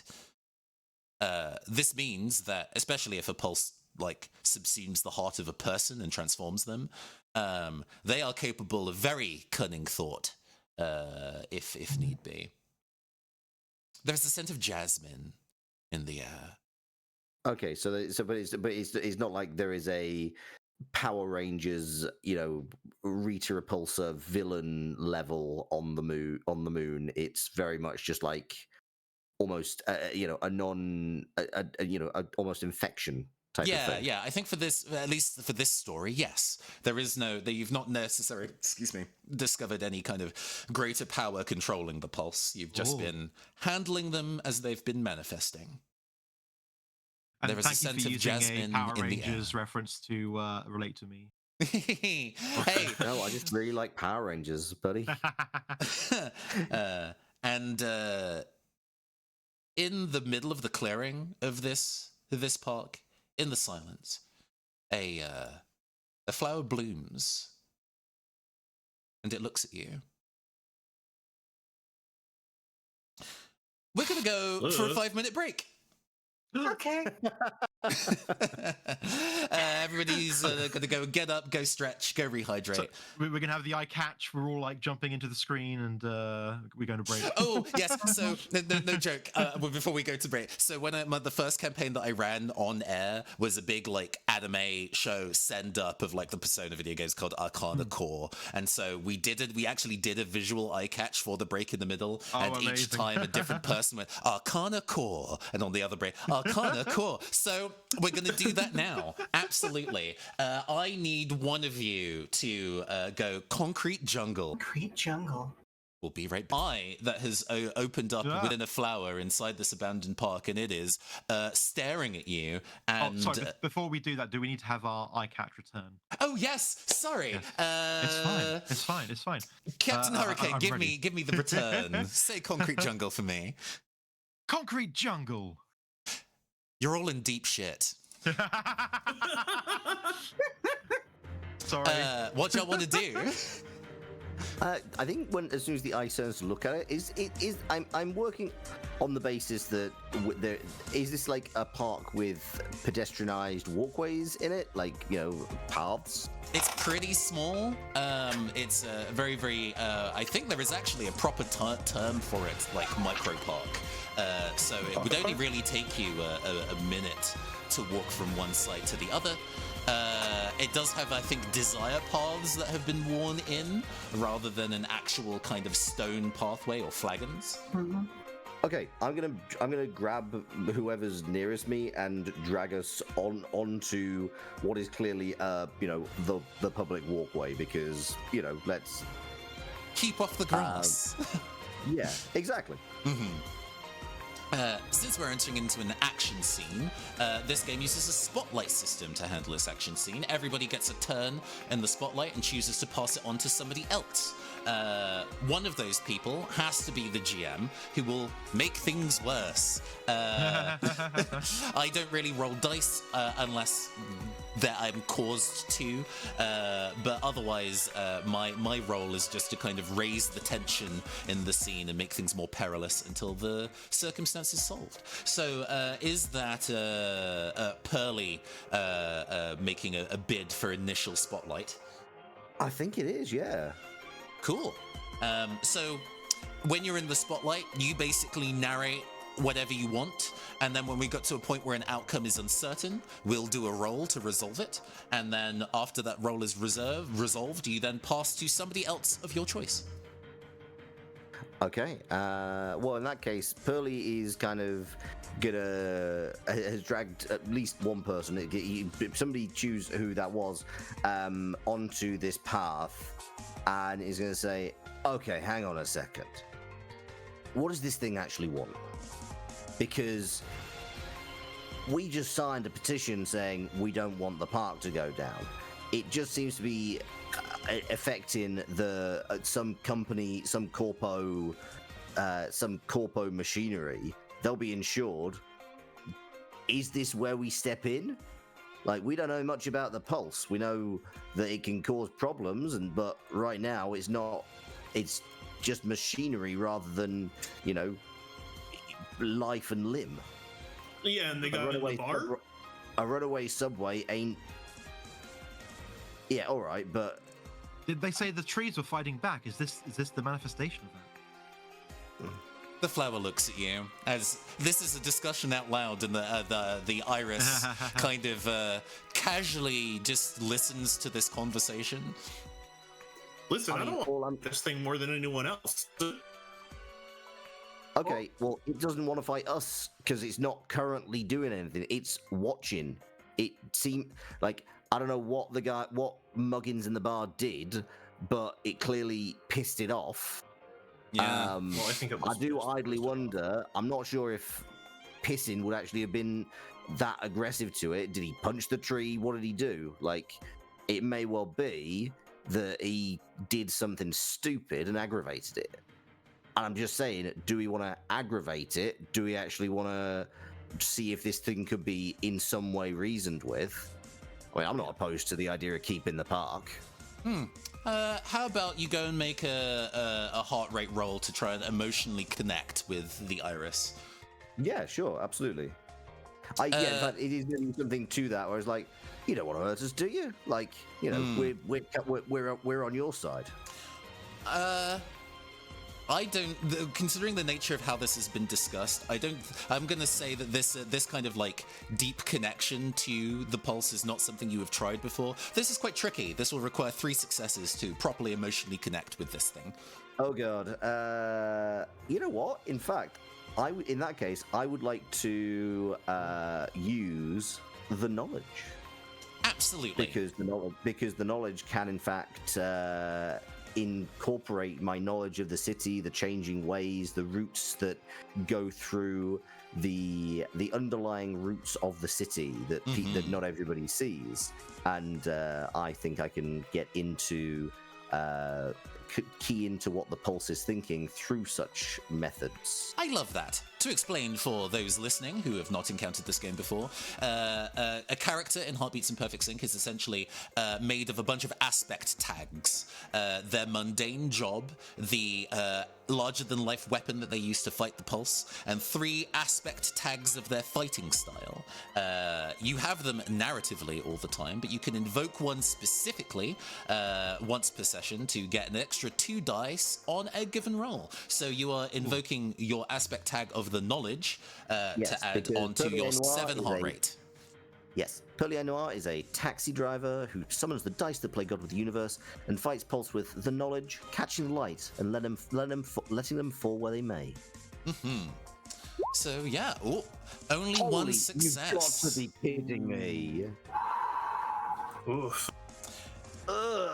What do you try and do physically to connect with the iris? I am gonna, you know what? Let's go FMA style. I'm gonna go down to one knee, spread my hands on the ground, and put out a little bit of my, keep one dice in each hand, and just kind of allow them to pulse into the ground and kind of send out those vibes to the pulse, the pulse within the park. You get a flood of emotion back. The nature of plants is that most of what they are as a network is not what we see. It is the incredibly intricate expanding of roots underneath that is what allows them to communicate with each other, to send nutrients around, to individual trees are actually part of a larger interconnected ecosystem in a forest. Ooh. And this is true, by the way. Most trees in the forest are actually in some way physically connected to each other by their roots. And you tap into this wider network not braced for how large this spread of thoughts and ideas is, and you are hit with a torrent of information. It is feelings of neglect and abandonment, of fear of being damaged, of sadness of loss, of anger of being mistreated by so many people, more than you could possibly count. Maybe even yourself at one point. Maybe you've walked past here and tried to throw something away and it missed the bin and landed amongst in the park. This park remembers every single moment it has been wronged by the people that were supposed to nurture it, and you get a blast of that feeling. I'm going to raise your heart rate by 1. That's fair. Genuine. It's possibly an odd question, but can I tap into that and identify, like, did the guy in the pub do anything like more than just take a piss on a tree? Because again, I feel like sure. We can drill into that briefly, and the kind of like quick, rapid flicker of all of these instances where it is about to be slighted. Yeah, the guy was about to go and piss on this flower in particular. We see that moment of it looking just like this. Why would the flower object? Sorry, just I would count that even if plants don't think of it in the same way. I think it's more of a metaphorical befouling. Like that guy was not intending to water plants in a nourishing way, insofar as like, oh, there is a weird thing in the park. I'm a piss on it because I'm a lad that don't fear nobody. Alcohol laced urine, I'm sure, is not very healthy for plants. No. Bella, since there's also one rolled, I can also change somebody else's heart rate in the scene. You see this psychic feedback hit Pearly and almost physically fling them backwards, and in alarm, your heart rate increases by 1. Okay, fair enough. Can we make it story-wise that he does fling him back? And yeah, I was going to say it is a bit more anime. Yeah. And I use my speed to catch him. Okay, wonderful. Well, in that particular instance, then, would you get to choose, Loxley, who you pass the spotlight to? Well, I think as they have just kind of leapt to my aid, I think it kind of the spotlight moves on to speed. Mm-hmm. Excellent, as well as I'm hoping for. I see you've tried to connect to it. It hasn't worked. I'm not a second chances kind of person. Mm-hmm. I think we need to prune this flower. Okay. My feeling is, my thoughts are, if it's going to hurt people, then we need to stop. We need to pacify this pulse. As part of our plan to make the park usable again. Mm-hmm. Cool. So you don't need to roll to go and catch Pearly. I think you just managed to do that directly as you scoot in frame and catch them and put them down. Okay, give me the nature of your attack. How are you going to attack the iris? So might as well use it. One of my abilities is slice and dice, and I'm whirling out my twin blades, and I'm just gonna run straight for it and just try and slice it and dice it as much as I can. Okay. I will say that this is a 2 difficulty check. Okay. Bear in mind that if you want to specifically invoke one of your aspects, it's once per session, so you might not be able to use it later. You comfortable using it now? Actually, you know what? I won't. Yes, I will use it now. Mm-hmm. Noting that somebody might fight you again later, and you might want to have an attack for that. I don't know. Yes, I have other attacks, I guess, and I felt like it would be nice now. You absolutely do a regular slice and dice. You just don't. You don't need to invoke the aspect. But yeah, go and roll your heart rate for me. You know what? Yeah, let's go. This is going to work this time. For some reason, Reed doesn't like me trying to use the. Oh, Yeah, that fired. okay, well that's a billion 16 Well, that's dice, 16 so- d6s. Is the So thing about that it. wasn't right. For some reason, it wants me to do 2. Go and give it another shot. Oh, good lord. Okay. Okay. You know what? I'm just going to roll it manually. Sure, that's perfectly fine. Roll 8d6. My apologies for that. Those 3 are 3 successes. Three hits. Absolutely, you do it.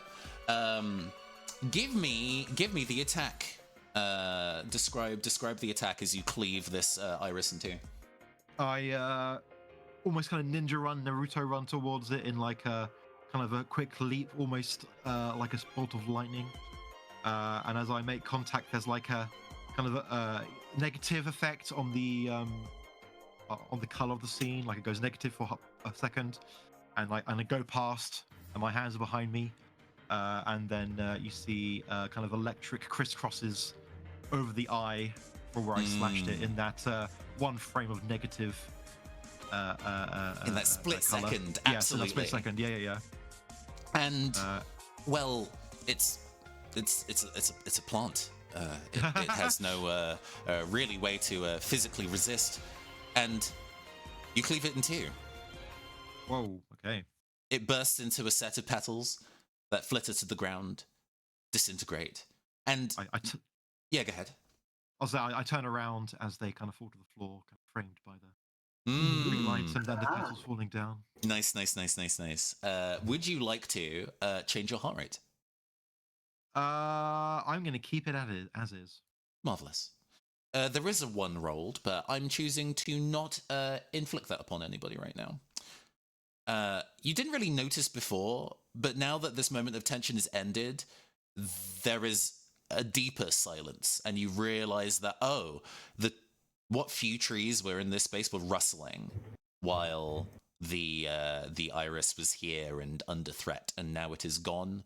Everything is very, very quiet. You wait a while, and nothing really happens. It's just 4 people standing in the park as it approaches midnight. This feels more like a symptom rather than the disease.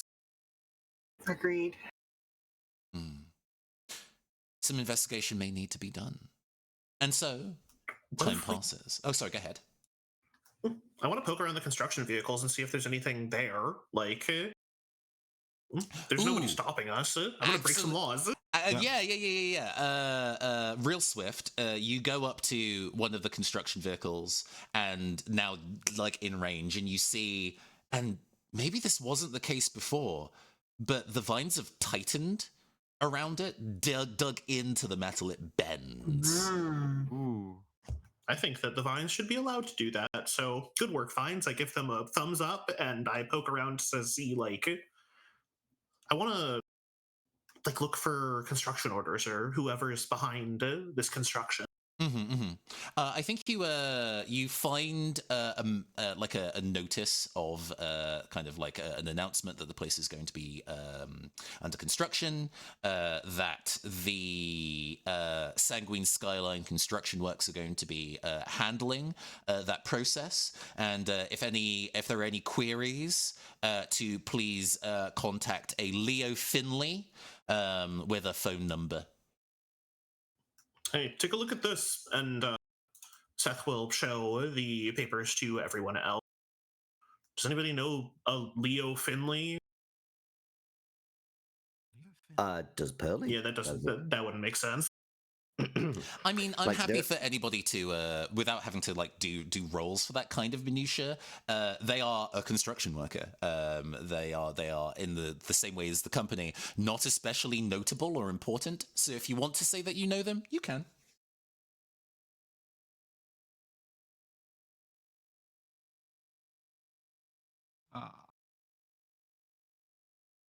He doesn't really eat with. He's not a chef, so I wouldn't know. I don't think. Hey, he could be a customer. All sure, options are valid. Okay, yes, okay. Sure, Then, his customers sometimes see him down the pub. Yeah. Yeah, Leo Finley you have seen before, or at least you know of a Leo who works in construction. You didn't know their surname. Leo, I know that guy. He likes the Nduja sausage on a pizza. Yeah. Okay, well, pizza preference is good to know, I guess, if we're going to try to bribe him, but... Oh, it says a lot about a person's personality. You learn these things in the service industry. Okay. Listen, I like that. I trust you on that one, all right? But we should find this guy, right? We should see how this happened so fast. I think that the pulse is... I think, at least in this case, the pulse is just happening because the park's like... I don't know, it doesn't want this to happen, and maybe it's like the sort of rebellion against this all happening, but... I'm going to stagger to my feet and say, not necessarily. Actually, yeah, did I feel any, like, was it pure plant? Was it, like, to the extent that I could possibly know, was it, you know, did it feel like there was kind of a human consciousness behind this, or is it just kind of... Since it was a failed roll, it's kind of hard to tell. It is a collection of emotions are just human nature defined under a particular word, you know. And if Pulse kind of operate in that kind of way, they understand and feed on human nature. Then, in a way, that's a similar feeling. Although the idea of the plants themselves having human emotions is not maybe a thing you have previously considered.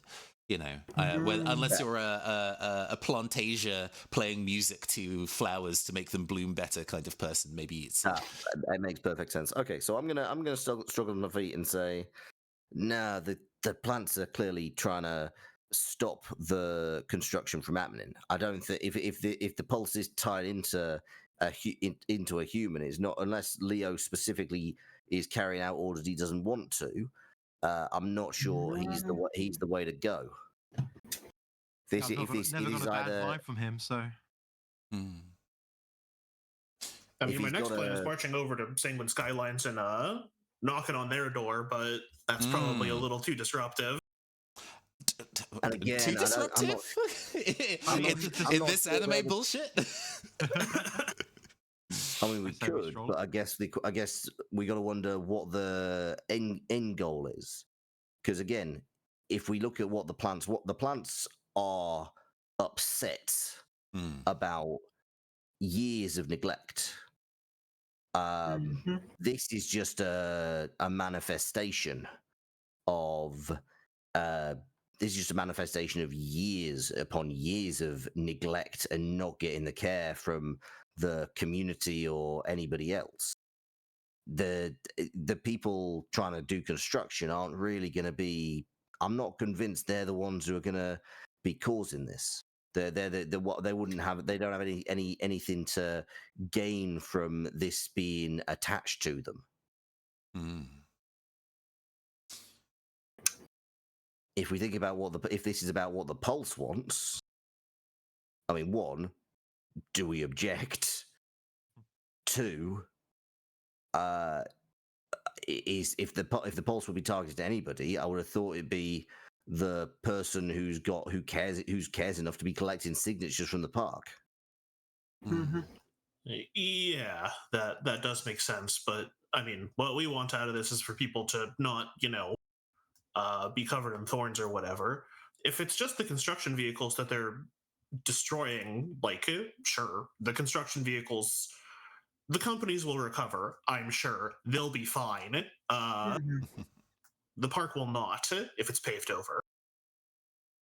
Absolutely, but surely in the meantime, that's more a case of keeping people out than stopping the and working out the underlying cause and resolving that, rather than anything more. Taking on an entire company. Well, either way, it's getting late. And if Leo is going to be your main lead, he's definitely not awake at this hour. It feels like it's something that will have to be resumed in the morning. As you all split your ways for the day, and the time passes, in an ideal world where I had infinite budget, I would love to just do like a version of like little Persona 5, like the city skyline changing with the date changing, but I don't have that shit to have. But imagine it in your third eye. I'm imagining it. It was great. Good job, Cast. Using my brain, it's so good. I love that. Extremely high budget. the next morning, Bella, you hear a ringing, and you assume it's your alarm to tell you to get up for your day, but it's your smartphone.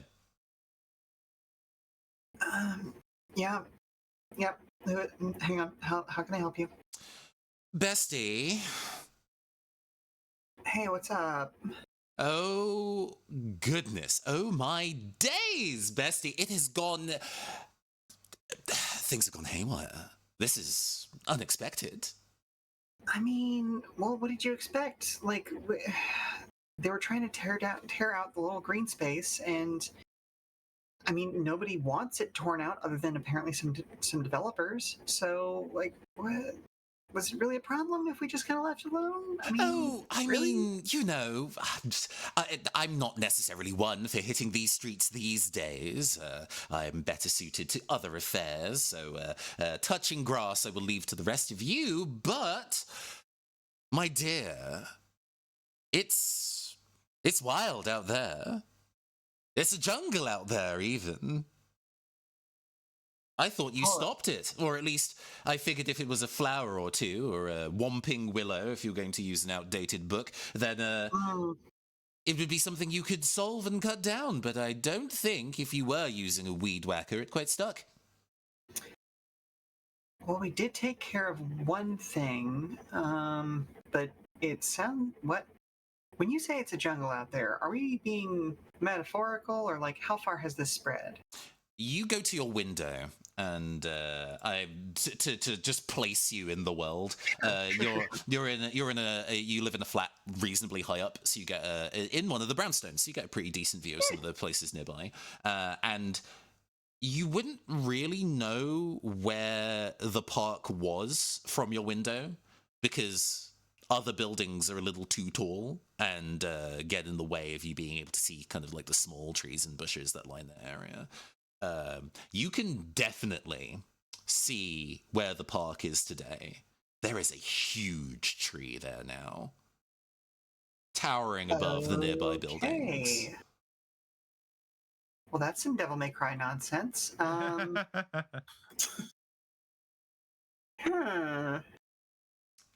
And I think it's about time I make some more phone calls. I will get back to you.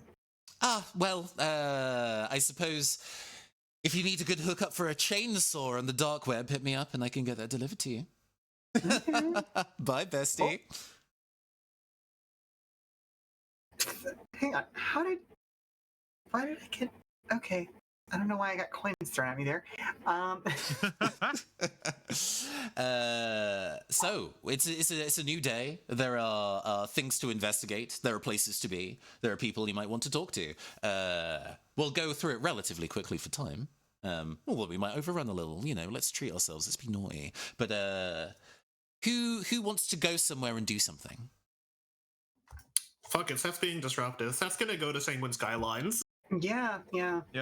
Sounds good. I'm already going to be there expecting you to turn up.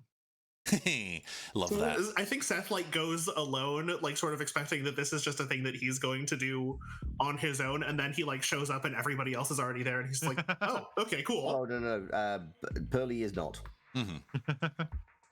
So okay, everyone aside from Pearly is there still. Seth, Max, and Bella, or just Seth and Max? Okay, Seth, Max, and Bella go to Sanguine Skyline Solutions.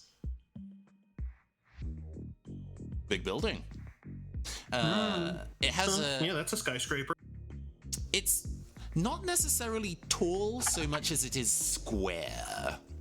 It feels very perfect in shape, but there is kind of, in one of the kind of corners touching the ground anyway, like a quarter of the building, like that kind of chunk, is a warehouse, and it opens out into a car park where you can see all the various construction vehicles. There are some that are not in their, what you assume to be designated parking spaces, probably because they have been strangled by vines and it might be difficult to retrieve. But hey, it's an office building and it's open. I mean, it seems as though they're probably dealing with some shit, so Seth's just gonna walk in. Act like you belong. Walk in like he owns the place and look for someone who can look for someone who makes the shots around here, someone who shot calls. Oh, absolutely. We want a baller, a shot caller. Yeah. And you do indeed find one. It's, for a building company, this is all quite well to do. You know, it's open plan. It's quite well lit. The glass windows outside, you know, pretty ceiling to floor, so it lets a lot of natural light in. And everybody's kind of getting on with it, although there are not as many people here as there are desks. Maybe they only have people in occasionally. But you run into a gentleman. Hello. So, what is all this about then? I'm not necessarily used to people marching into the building. Is there a business while you're here? Yeah, and are you like used to, you know, jungles happening outside? I think there's a little bit more to worry about, bud. There's a quirk in the eyebrow. Jungles, you say? Seth like points. Surely the windows can see it. Yeah, have you seen Yggdrasil out there, mate? He, we're gonna lean in. I'm too busy to be casually glancing out of windows. Time is money. But I can verify for you. He pulls out the flip phone, snaps it open, and doesn't move away. He answers the phone quite loudly in the presence of you. I've gotten through to Finley, have I? Good. Good. Status report, please. You're talking very quickly. Slow down.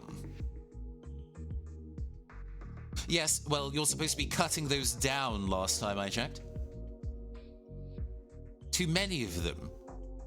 Well, what do you think we pay you for? This conversation is already running on too long and I'm quite busy. Would you please handle it? And if you can't handle it, I'll send someone better. He snaps the phone down shut. There are more trees in the park than in my previous report that I've read. Is that what this is about? This has to stop. The trees, I agree. No, the construction on the trees, because it's only going to get worse. His eyes narrow at you, not quite understanding that there is... I think you realize as the conversation is going, the supernatural element at play is often disbelieved. People will do anything to kind of explain away the supernatural phenomena, and he instead looks at you. You're taller than him. Is that a threat? Seth is taller than most people, yes. It's a request. It's me telling you what I think is going to happen. Let's go and make a roll about this to kind of get through to his very well-gelled skull. Go and give me a heart rate about that. I think this is a difficulty 2. He's not so bulwarked up that it's 3. Seth does not seem to be handling this very cheerfully, so I will not bother invoking that. Mm-hmm. Would not make sense to me here. So we got 7. Looks like we have failed here. 3 ones, okay.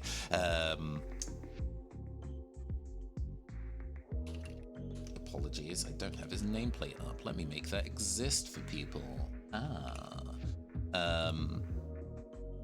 You dare go and step into a building, go and charge down into the office of Herbert Leslie III, and then go and make demands, threats even. Who do you think you are? I don't really think I'm anyone, but I'm very concerned. I'm definitely that. You're not normally, you're a chill, affable guy. But there's something about this, or just the fact that he's not understanding, that is getting your hackles up. Your heart rate increases to 8. And I think with those 3 ones, since Bella and Max are also in the scene, your heart rate's also increased by 1 as this conversation just continues to be frustrating.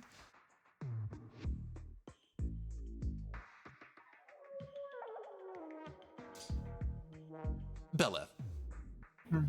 There is an energy here, and not just the wired caffeine that people are using to get their way through the day. There is a stagnant air, a quagmire even, that is just feeling that it's slowing everything down like a burden, a weight. Even though you've only been here a short period of time, it feels to sit on your shoulders and gets in your lungs. A slowness kind of exists here.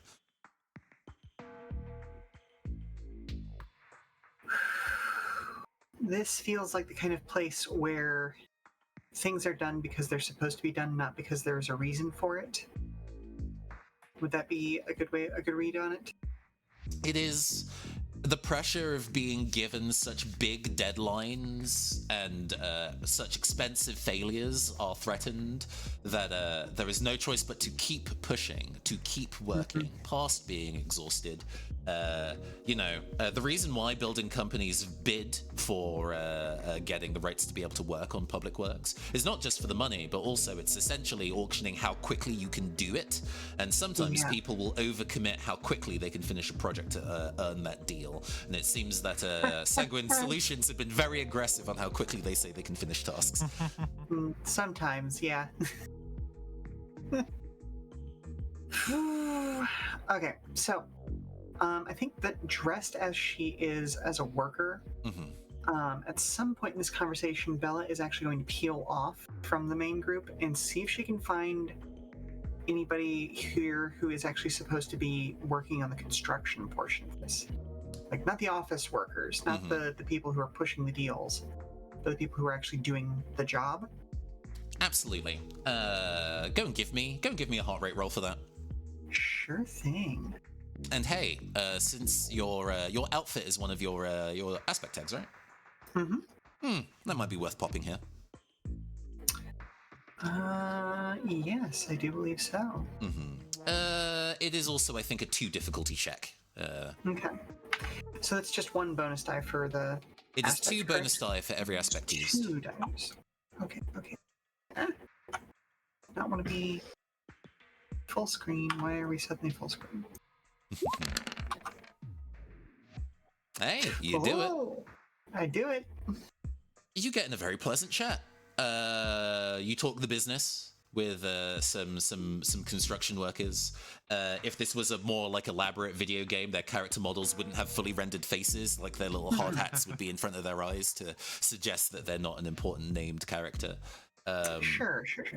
But they are in a bit of a tizzy because it seems that somebody broke in to this area last night and has spray painted a lot of the different construction vehicles here. And now, Now, is this actually spray paint, or is this people experiencing the pulse that don't quite get what the pulse is? Oh, I love that. You go up to one of them, like you inspect it, and as you look close and the camera goes in like macro, and you see amongst the green a number of tiny seeds start to like set root. Like wildflower seeds scattered in grass. One of the construction workers kind of exasperatedly says, well, you know, I suppose this is that McDaniels kid? She was here the other day and was trying to kind of appeal to our better nature about all this, and I kind of had to shoo her away. I mean, she's in a dangerous area, but also there's not a lot that can be done about that. We have a job to do, and we've got to do it. And sometimes people aren't happy, so you got to make peace with that, I guess. I don't know if I agree with your assessment that you just got to do the job, but I mean, I'm guessing that y'all are right to work, not union. It's not that. I just like being able to pay rent and eat food, you know? I guess, yes, I could work somewhere else, but it's a ratty old park that nobody's treated well in years. Surely making something useful is a better use of the space. If you need green, I'm sure that we can get like a landscaper in, plants and grass and trees and flowers. Yeah, but just because something hasn't been used doesn't necessarily mean it's no longer useful or it doesn't deserve to be there. But At any rate, as much as I would love to go and talk about the ideology of living yeah. in the city, I have spray paint to clean, so... Well, wear a respirator. You don't know what's in that stuff. Meanwhile, back in the office itself, Max and Seth, the feeling of like stagnation kind of increases, just as Herbert Leslie is pacing now. Clearly, the delay of this park was supposed to be very easily won and done, and his stress over this plan not going to plan is becoming increasingly palpable. And the floor feels different a little bit. Like,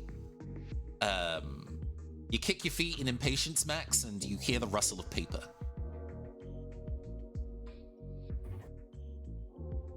Max, do you think we're gonna get anything else out of this guy? Where else do you think we can go? What can we do? I don't know, but Is there anyone above this guy? is there anyone above this guy? I guess like the shareholders, right? Yeah, this guy seems to be, without going into finer detail about finding info, he seems to be like the common link between the point of contact between the council and this construction company. Whether he's working for the council and is physically here trying to kind of like, micromanage is unclear, maybe unimportant. He's middle counseling. Oh no. The worst kind of person. But yeah, as you maybe even try to look to see where Belladonna went, the sound of rustling paper as you move through the corridor is not going away.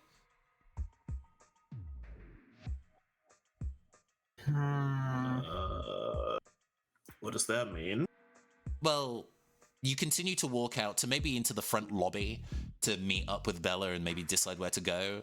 And Seth, you step, and it's like when you try and climb a staircase and you assume there's one more stair than there really is, and a sinking feeling. But you're on flat ground and look down, and it's just this rustling mass of paper. So deep. Hey, I think there might be something about the pulse going on here. Just a wild guess. There's definitely evidence of it happening out in the workyard as well. We need to find a source. Or at least get out of here. It's Is it that guy? as you kind of continue to move through the space, it feels like it's getting deeper and deeper. Whoa. Getting out of here is a good first step. That's definitely a good call. We can assess better when we're not in danger of sinking into quicksand paper. So you said that there are large window bays. Hey, if you want to break a window to get out of here, I'd love for you to go and roll some dice about that. I start slashing. Sorry, go on. To resolve, you did succeed a roll, Sheila. Would you like to change your heart rate? I think I'll go up by one more. We're into 8 territory. People are getting the hearts racing at the moment. And hey, it's a dire situation. Max, you said you pulled out your swords? Yeah, I'm as I'm kind of wading through the paper, I'm starting to kind of like slash them a bit to try and loosen them, but I don't know how well that's going to work. Hey, if you wanna make a roll to kind of lead the escape, I would love for you to go and make a heart rate roll. Right. It's tricky. This one's a 3 hitter. Okay. He who hum. Yeah. So I'm just gonna. I'll just roll it normally. Let's see if it's actually gonna let me do the proper rolls. I believe in you. I believe in roll 20. Nope, it's not. Okay. Ah, sorry. Thank you. Rolling 20s. Let's do 6. Am I on 6 still? Your heart rate is currently 7. Oh, it is? Okay, 7.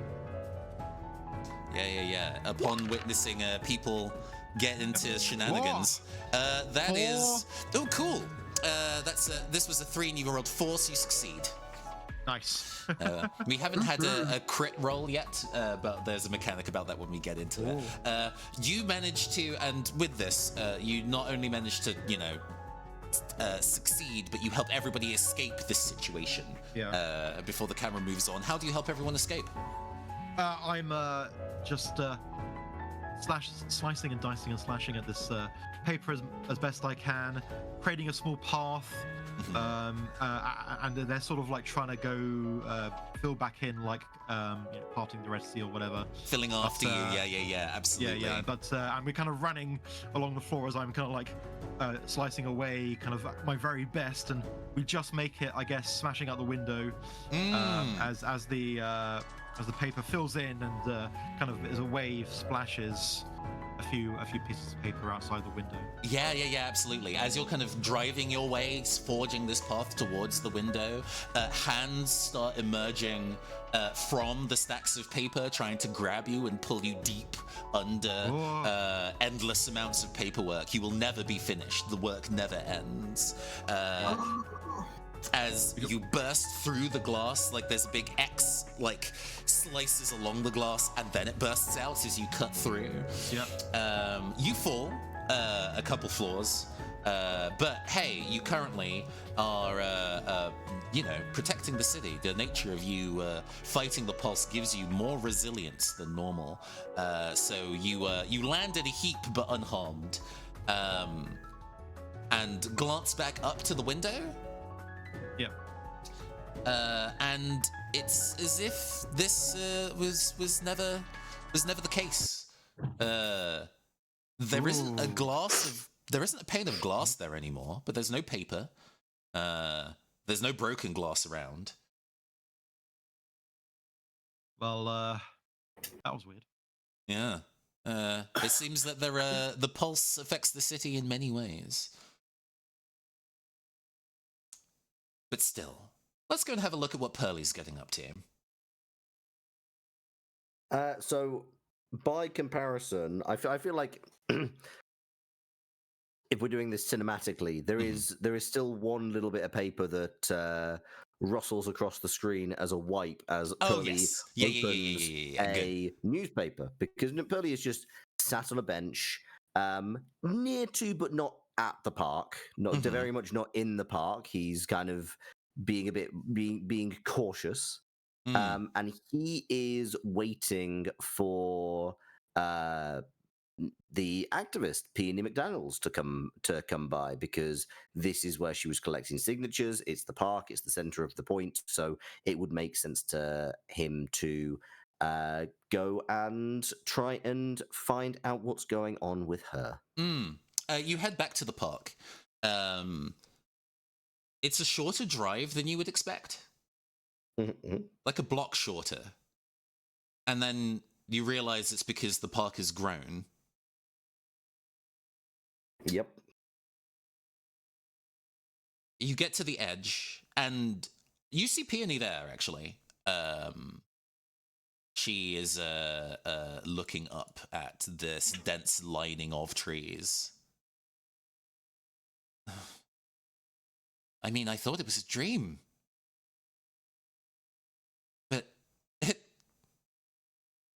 really is. It really is growing. Amazing. Oh, I know you. We met the other day. You're Pearlie, right? Yeah, pleasure. I offer my hand to shake. She shakes it back. Okay.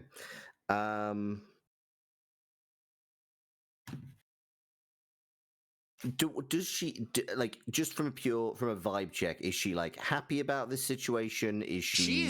She's surprised, but the smile is very wide.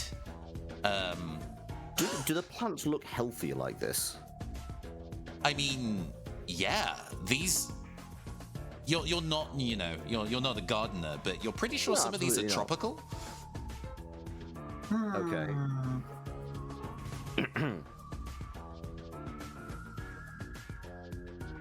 I mean, this is phenomenal. Oh goodness. this isn't affecting your route to work today, is it? I have a feeling the roads are going to be a little hard to navigate. It's a touch, but I'm not on till much later anyway. This is more just me kind of coming down, seeing what's happening in the community. Yeah. Well. So, you said the park was important to you. What's the background on that? Oh, well. She'll give an answer, and then I think that drilling down will require more of an effort. Oh, you know, Sure. I've grown up in the Brownstones, you know? I've experienced so much through my years here, and I went away to, you know, I've only really just come back from uni, and I was looking forward to reconnecting with the city. I felt homesick, you know? And then I saw that they were going to change it for something else. And, well, you know, I did a couple of modules on ecological activism, and I figured this would be a good way to put my my academics into practice, you know, to let people know that cherishing the green spaces is important. And it's true, and clearly someone heard. Oh, absolutely. You know, you don't hear these kind of rogue seeding operations are usually much smaller, but clearly you've got the intention of some very helpful friends. You said you were just back in the city. Mm-hmm. What? Were you away for long? Well, you know, it was. I'm always for increasing my learning, so I did a master's and then wanted to extend, so I've been away for about 5 years. I only really get to visit on Christmas, right? So. It's not really that green around Christmas. Yeah. Not really that white either, but you know, we deal with what we can. You take as the conversation goes, you take a look around. Mm-hmm. The physical border of the park is clearly expanded, but it doesn't seem to have stopped in such an obvious way. Vines have crawled across brickwork. Bushes clog doorways. The scent of summer fruits hangs in the air, and not for any cooking, but because you can see out of a couple of taller windows that there are tree branches extending. I'm going to look around and say, of course, if it's all about preventing change, you know, this expansion, that's going to change this area as well. A lot of people are gonna have to move away, or you know, and then there's people who can't afford to. You know, what becomes of them? She goes quiet for a while. Yeah. Well, I suppose I did once hear that protests are supposed to be disruptive. You know, if it's a convenient thing, then it's easy to ignore, so... At True, least but the voices are heard now, right? I mean, the voices are heard, but how many in the Brownstones have that much power? How many in the Brownstones have got the ear of the companies you've got issue with? Seems like you're putting a lot of inconvenience into a bunch of people who can't really have the effects you're seeking. Just seems like they're gonna have to deal with the change, same as if the park were gone. Why don't you roll some dice about that? Just seems to be a bit of a... Oh no, that's not in character. I would love for you to go and roll some dice about that too. I know. I'm just adding the bit. I'm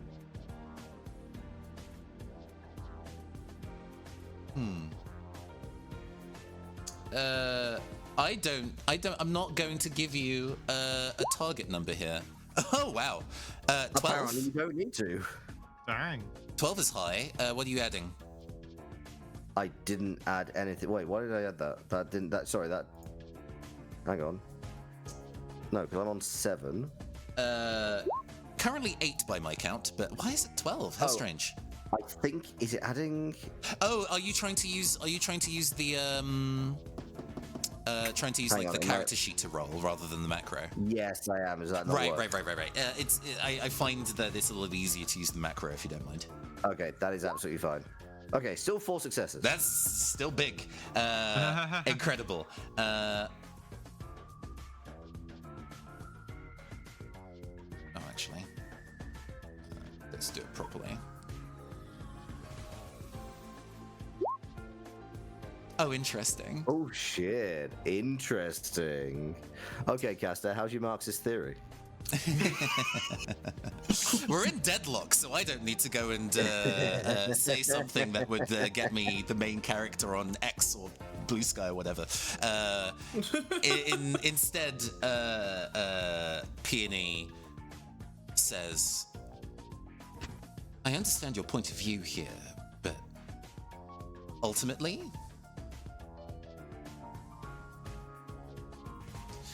sacrifices need to be made to make sure that spaces stay green, right?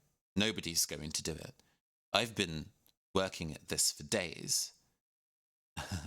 I had a personal target of 3 signatures yesterday, but this isn't the first day that I've been trying to get people to sign. I've been at this for weeks.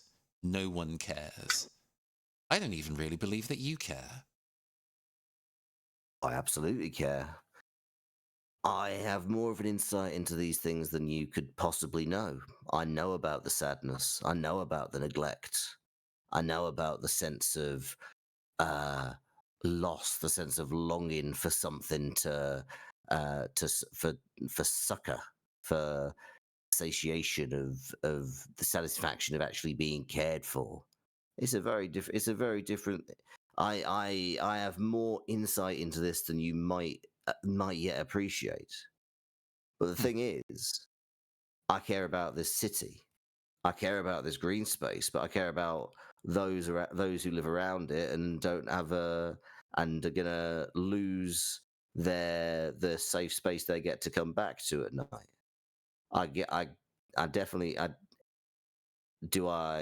You've said you've not managed to get your signatures, but at the same time, how many people have time to pay attention? These are busy days, and everyone's dealing with a lot of stuff every day. They don't necessarily have time to think about the decisions that those higher up the chain are making because they feel disempowered, especially here. I agree. People are so self-absorbed in their own problems sometimes. They just don't have the capacity to care. She scrunches up her face slightly. So fine. And you don't think I'll make them care. You hear a noise behind you. It's not far away, the statue. And in fact, where we're currently standing, you get a good view down an avenue, still clear, of the statue in the distance. And you see it is a different color. It is very green. And you hear a cracking. Okay. I tried. I'm looking. I don't know. I don't know what. Maybe I'm just looking to the concept of the city itself and just saying, you know what? I tried. In meantime, in a simultaneous kind of moment, as Bella, Max, and Seth are making their way back, you get another phone call from Shift. So, Dire Straits, bestie. Mm-hmm. The statue seems to be in a little bit of peril, or Hold on, maybe the it's statue? maybe it's going a bit midsummer. Oh shit. Okay. And Did we ever figure out who it was supposed to be anyway? oh, absolutely not, darling. But I Okay. suppose that is a mystery that you're not going to find out if it becomes something else entirely. And we see you three arrive, kind of running past the statue, and it is not so much enshrouded in vines, but it's like growing out of the marbly exterior at this point. It is drilled its way through every crack and crevice worn by rain to just host inside of it.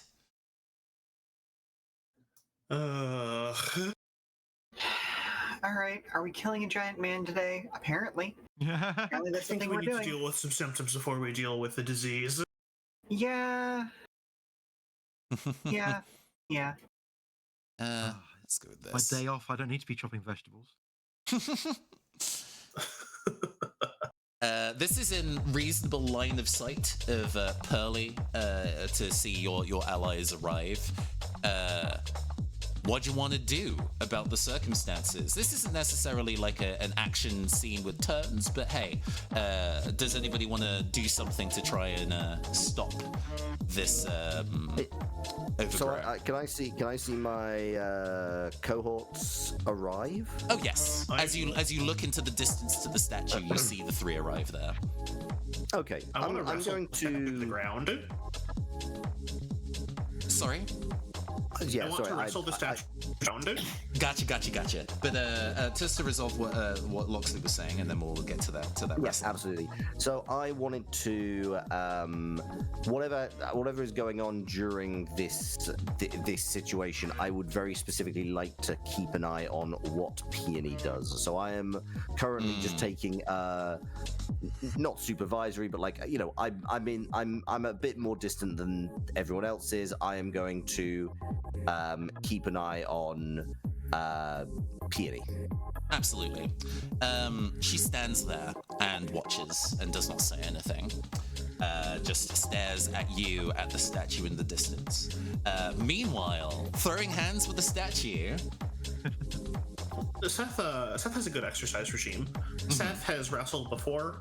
This is maybe a bigger target than he's used to, but he's done things like this before, and he would like to invoke a good exercise regime to get this statue pinned. Absolutely. Go and roll them bones. It's not a target number because you are rolling opposed. It's not so good.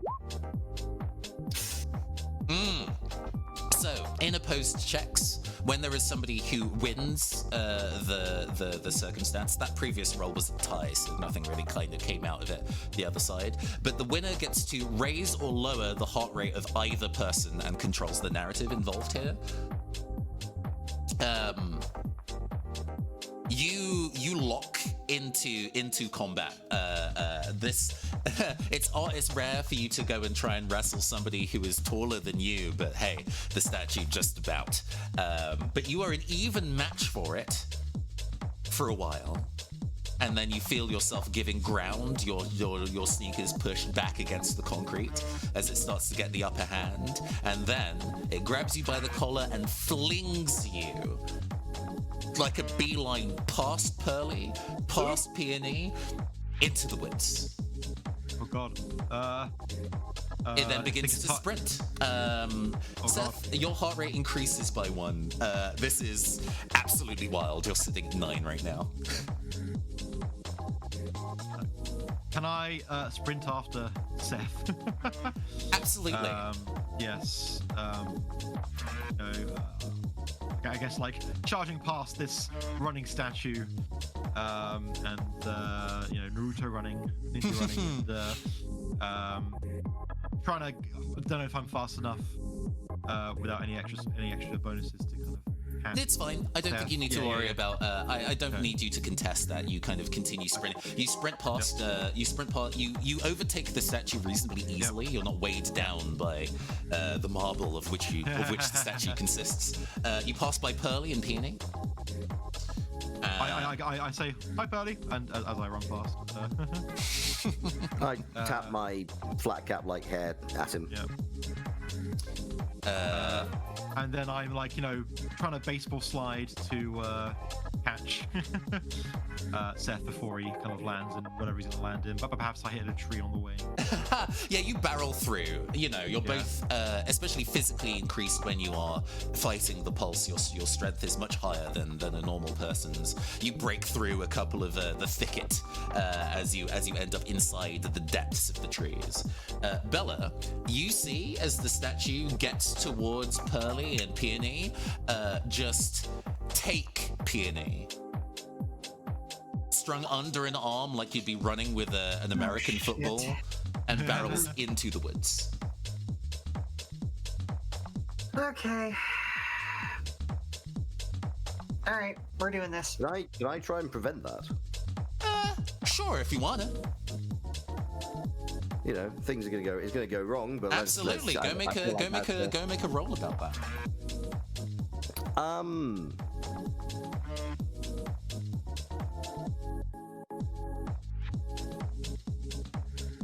Will you be adding any aspects to your roll? Your heart rate is still currently 8. Yes, I'm aware. I will not. I think I'm going to just try and do. You know what? I'm just gonna try and do the most basic of trips. Just like try and catch the legs out from under them. The Pulse will use one of its tags of property destruction to add 2 dice to the check. In fact, but my property is me. And in fact, we're going to add also the Heartbroken tag of Whip Smart Vines, adding 4 dice to the check. Oh, shit. For 5 successes. Versus 3. Oh, baby. How do you stance up to go and stop this barreling statue? As I say, I think I'm going kind of down with like a wide, scything leg to try and take it out. To try and just take the legs out from underneath it. And as it advances, multiple vines extend from it like tentacles and grab you by the leg. And it doesn't fling you. It drags you along the sides of the buildings as it enters the thicket with you trailing behind it. It raises your heart rate by 2. You are currently sitting at 10. I suspect that is bad. Please. No, it's only if you go under 1 or above 10. But you are maxed out. Your heart rate cannot get higher without a thing occurring. It might not even necessarily be a bad thing, but something does happen if your heart rate gets too high or too low. Fair enough. We resume the clearing. Actually, we're not in the clearing. We are in the Ends Meet pub, covered in grasses and vines. It has fully overtaken this building. Oh no!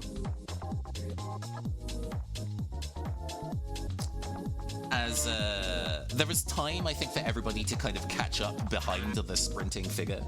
As you enter into the pub, you see. I don't have a choice. Hey, yeah, no, you are definitely the first to see being dragged along. Peony is entirely enshrouded in these vines now. Oh boy. Mm-hmm. They like an armor, like a barrier, like a restraint. It feels like it is both holding her here against her will and also bracing her against those who would oppose.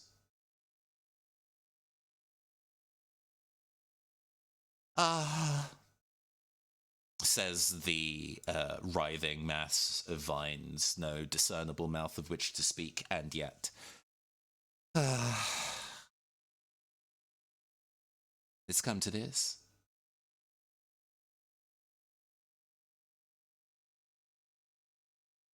I'll tell you what's going to happen. my loves.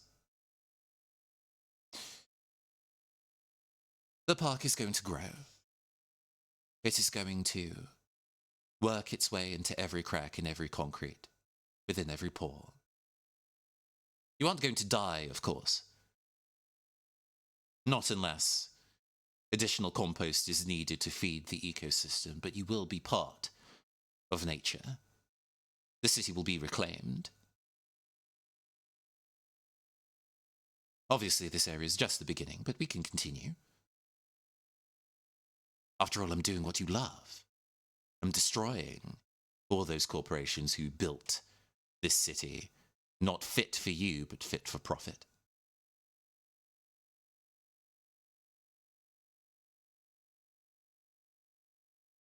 I was listening, by the way. You cheered, or at least agreed to see those construction vehicles destroyed. This is just an extrapolation, a continuation.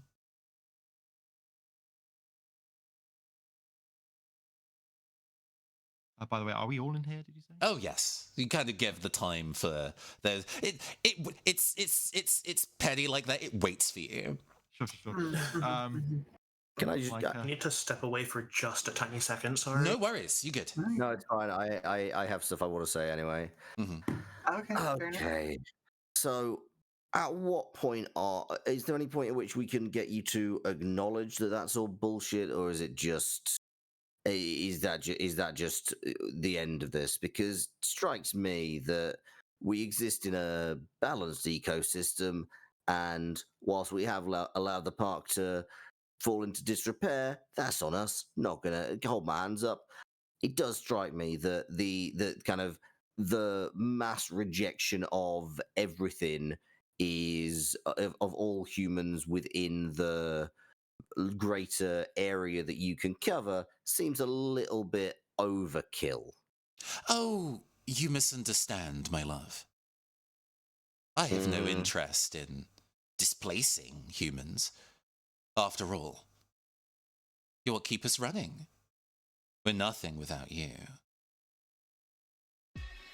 I just need to set a seed in a single person, an idea, align with their thoughts, get them on side, do stuff that they love, and then they're so willing to let you do so much more. And then by the time people notice, it's too late. For her, and for you. The vines enshrouding Peony McDaniels open up as though a flower blooming at midnight, and there is a different person entirely inside. Sure. Sorry about that. I'm back. The strangling fig, the prime pulse of this story today, has made its entrance. It has Peony McDaniels, I suppose. They're one and the same. They had an aligned thought, they worked together, and now, well, maybe this place could do with more green spaces. What you gonna do about it? I'm like, lady, I'm not a smart man, I just know how to chop a good vegetable. But when you're making food, you need to have people to share it with, and people who want it, and people to give you feedback. You can't force it on them, and I don't think you can force greens on anyone. Oh, well, that's a shame. I had an entire salad prepared for you, and genuinely manifested from nowhere, like vines come out offering like a garden salad. These are the ripest, most fragrant vegetables that you have ever encountered. No farmer's market, no GMO process could make food, vegetables this perfect. I'm like just squeezing one of the tomatoes idly because that's what I do, without thinking. And I'm like, veggies these good, but at what cost? A new ecosystem. Adapt or die, they say.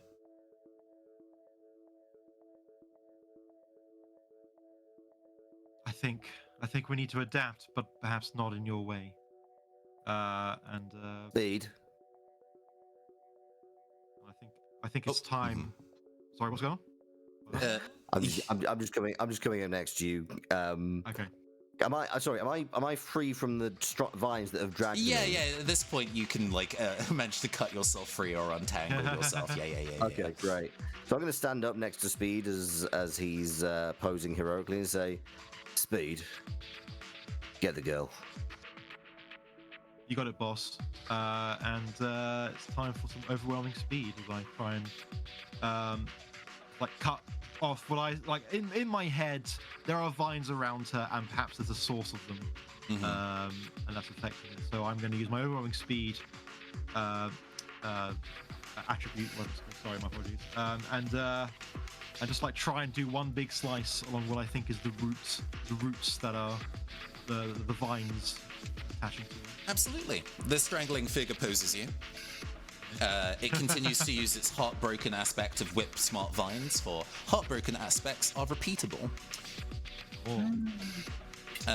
It's also going to use one of its non-repeatable aspects, pollen haze storms, to add 4 dice to the roll in total. Oh no, okay, well that's definitely a thing. 3 successes. Okay, so I'm not even going to try and... That's manageable. That's manageable. That's going to be 9d6. Let's... Here we go, folks, let's go. That's 4. Ooh, excellent. I'm seeing like 3. No, sorry, the dice log? I'm an idiot. It ties. Okay. Guys, God damn it. Describe this, there's a bunch of rapid attacks that occur. Describe this fight between you and these vines. Amazing. Sorry, I just want to say, for some reason it's showing like several 6s on my 3D screen. How weird. Anyway, sorry. The 3D dice and the dice log don't seem to match up for some reason. Yes, it's weird. Very strange. Anyway, yes. So I kind of struggle to get 3. Perhaps I stretch the fig vines or whatever as I kind of dash towards the other vines. A few extra ones to try and get me, but I slash them out the way, kind of spinning around, and I sink my knives like just at the edge of the ones attaching themselves to Peony. I'm assuming with an equal one. I do not see. Yeah, it feels so much like at least in this humanoid form, the strangling fig and Peony McDaniels are one and the same. You try and hack away at this body and more vines come to replace it, like platelets healing a wound. We are clearly in an action scenario here, so who are you passing the spotlight to, Vandersnell? As Pearly put me up to it, I think I'm gonna pass spotlight to him. Okay. What's good, Pearly? What's the plan? There is a plan. We'll see how this works. Remind me, we also have repeatable things, right? Like mine was kind of an extent, knowing something. You have a special ability that you use also once per session. There is a way to get a repeatable ability, but you may have to raise your heart rate above 10 to access it. Oh, what am I saying? I wouldn't know. Indeed. Okay, that is absolutely fine, because one aspect, if I still had the knowledge, I didn't know you could also chain things, so I know I can't use the knowledge. However, what I do, part of the knowledge is knowing that at any time and any place, part of the world may simply choose not to be. I take the dice that play God with the universe, throw them up in the air, catch, and cast them. I don't know. Does using the weapon count? That is an aspect tag you can invoke, indeed. Okay, cool. Then I'm playing dice. I'm assuming the dice that play God with the universe, rolling them bones, and I am also letting them fall where they may, in order to invoke a spell which is all caps but only ever whispered. As Pearly says, single. Marvelous. So I'm looking for the ground to swallow up this thing and, at the very least, restrain it. Okay, well, go roll them bones. I'm Okay. also going to be rolling. It is opposed. This is just going to be done with heart rate and using whip smart vines to roll 10 d6. Yeah. For So how one many success, do not that much. Very Okay. beatable. How many bonus dice am I rolling? If I'm So using if you've two of my invoked assets? 2, you are rolling 2. You are rolling 4 bonus dice in total. So you're rolling 14. 6. Okay. So How do we get a crit here? you do not crit in versus in PvP ones, Oh, okay, only fine. against the environment. But because you succeeded, not only do you get to direct the narration, you get to choose whether somebody's heart rate increases or decreases by the difference. So you can choose to increase or decrease your own or the Strangling Fig's heart rate by 5. Ooh, that is interesting. Oh, sorry, did I just disappear? No, you're still here. No, I'm just not responding. There we go. Here we go. Sorry, I pressed the wrong button. Okay. Well, in that case, I am going to. So, the dice roll and they clatter in a very specific way. They start to. They actually start to. They kind of clack together and kind of roll away from each other, forming a circle around the base of where Peony / the fig is standing, and the ground beneath them within that circle starts to sink, drops out from underneath them. A sinkhole has opened up beneath them. What is the it's in a tangle of vines? Is it is that it's presumably there is possible for it to kind of the bit that's below is narrower and the kind of bit that's up top might be thicker where it's containing peony. So I'm kind of it basically opens up to just wide enough for a lot of the vines are acting as support to drop down. And Peony herself not to drop below, but certainly to kind of negate a lot of the impacts of a lot of the vines in there. Kind of they fall in, they get and because it's a very large amount of vines in a very tight place, it does kind of cause it to be stuck, even though that lots of vines can move around. So to reiterate, this form of the Strangling Fig and Peony McDaniels are essentially, in a way, the same entity right now. Sure. The pulse has bloomed within the heart of Peony McDaniels, and this is the kind of heartbroken form that she has taken. However, in this kind of like dropping through space, it is kind of pulled apart this exoskeleton of vines, and we do see a smaller like open form. Like if it feels the same way as if you like opened a passion fruit or a persimmon, not persimmon, a pomegranate, for the kind of like array of seeds and like sinew within. There is this body inside of it, but it's still being kind of held together roughly by the vines of the Strangling Fig. Now, important thing, whose heart rate are you changing? And it is by up to 5. By up to 5. Okay. Can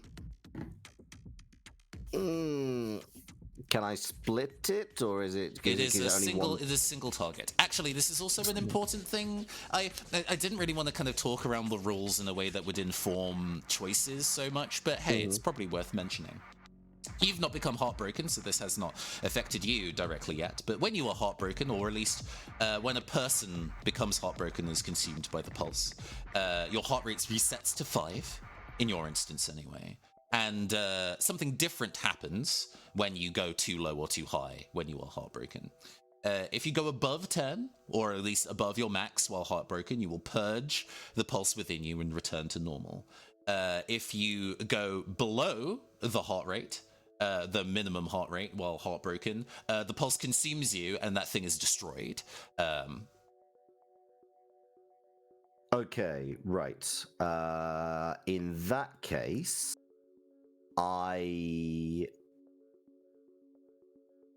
Okay, yeah. I would. In that case, I am going to raise I'm going to raise Peony Fig's heart rate by 5. Yes, even though Peony, or at least the Strangling Fig, has a maximum heart rate larger than 10, it is a maximum heart rate of 12, which would still be exceeded by 1 point with a set of 5. So hey, you know, a one-shot kill, we love to see it. The ground widens as the world kind of rips apart via the dice. Reality shifting through this dice is something that just happens beyond mortal understanding. It operates on dream logic, one would say.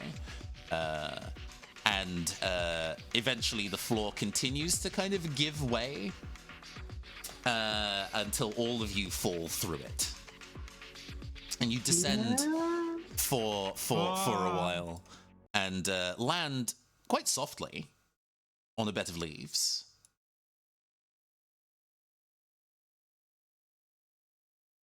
You're actually incredibly high up.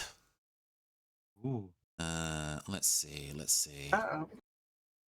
We're in this kind of energy.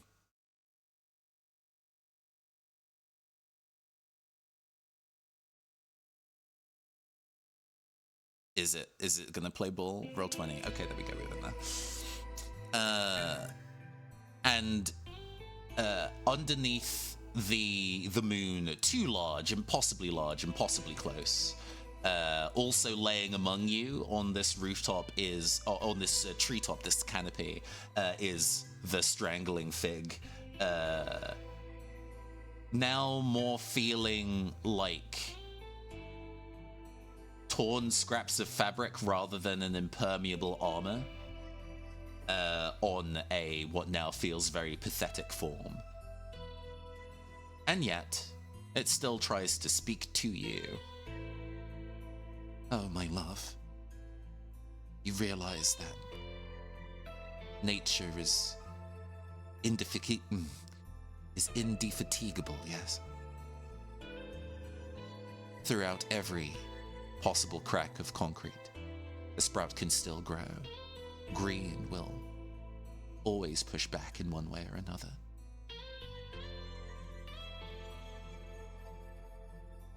That's why we need to look after it. That's why we need to weed. That's why we need to prune, so that we can keep it, make sure we can coexist.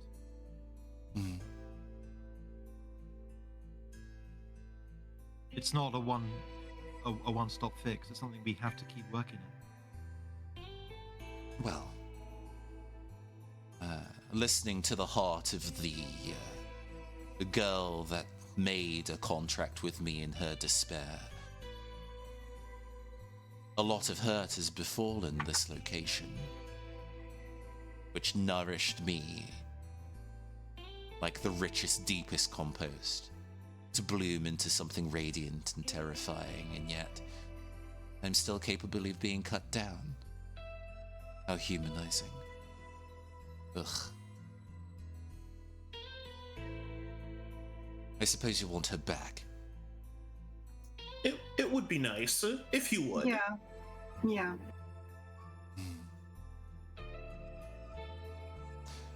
Well then, my loves. Try and grow something beautiful, or I will sprout once again. We'll do what we can. The form of the Strangling Fig dissipates, leaving behind a very battered and bruised young woman. Hey, Peony, are you alright? I did all of this, didn't I? Oh my god, I'm so sorry. No, listen. It's, the things that lie underneath the city often prey on our desires to achieve their own ends. So you may have been party to it, but I don't think it was necessarily something that fully came from you, you know? Your heart was in the right place. It's easy to give in to your grief and do terrible things, even with the best intentions. It's hard to dig yourself out and find some new path, a way to make the world better. But it's worth it. I don't want the park to go. It inspired me to Me neither. even take this path into the academics. I worked so hard because, well, it felt like a community hub then. And even if it's not now, it still means that to me. But I clearly promised something that I shouldn't have promised, and now, well, they'll have to cut it back now, won't they? It's done so much damage, they have to cut it all down. Take it back. I mean, they'll have to put it back within the bounds, but honestly, as I say, your heart was in the right place. Tell me, Peony, what have you heard? Have you done any research on civil disobedience? There is through her tears, there is like a furrowing of her eyebrows. Maybe I didn't specify specifically what my degree was about, but don't patronize me. Oh, I'm aware. not. I'm just saying I'm right there with you. Let's break some shit. And hey, anything that grows that fast is worthy of some study. So maybe they leave it in place.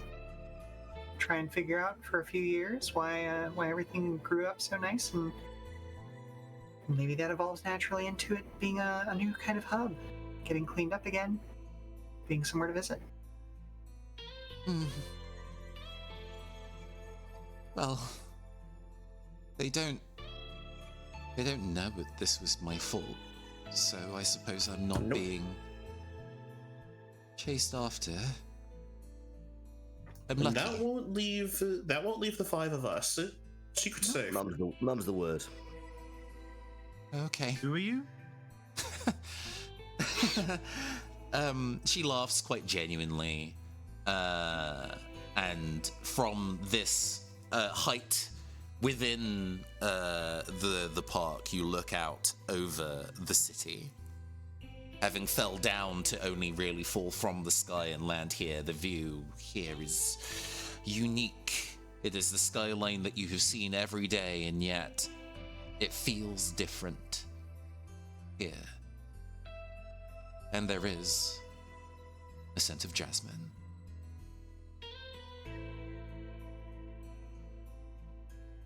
Let's have some time pass, just a little bit. It's about a week from now. Where are y'all?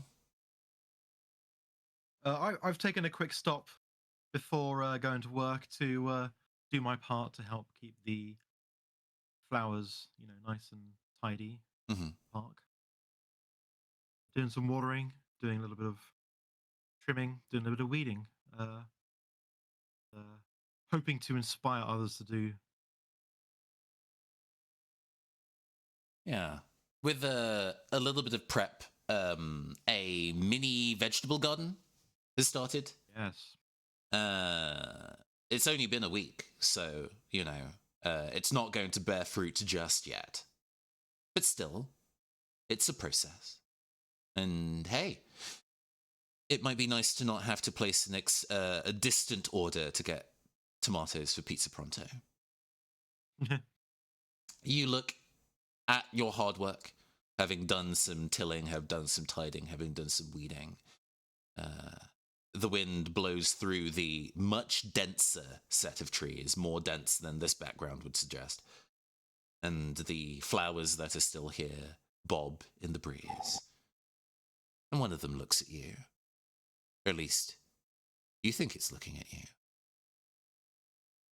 Seth, what you doing? No, it's a week later. I think Seth is in the park too, just like sort of kicking back on one of the park benches that are around, on his laptop doing some photo editing. The Keanu Reeves wedding still needs all of their photos done, so fixing that up. Well, let's get relaxed jams back, because we're in this this epilogue now. Let's get back to this one. As you're sitting on the bench, a figure goes and sits beside you. It is your roommate, Seth. Seth is me. Oh no, sorry, not Seth. I'm so tired. This is Brian. This is Brian. I get that. Did I fully take that note entirely wrong? I'm very smart. I'm very smart. You understand? It is Brian Crest. What am I doing? I just typed that just super incorrectly in the tag of the guy. Cool. It's fine. Ignore it. It's all good. Yes, Brian Cress sits down next to you. Not yourself. Your doppelganger has not attacked you in this episode, at the very least. And he's carrying a thing that I've only really seen in American TV, like a big brown bag that people carry lunch in from deli places. Oh yeah. Okay. I got you lunch. Since Oh, thanks, man. I appreciate that. Yeah. Been so caught up in work, I kind of forgot to eat. So hey, thanks. No, I know. I know how hard you work and all that. So I figured I would lighten the load. And since budget is a little tight at the moment, I cooked it myself. Home cooking. Hey, man. It's been a rough couple of days, so I really appreciate it. Thank you. It's all right. You don't need to thank me. Fully rubbing hand on back of neck, looking away.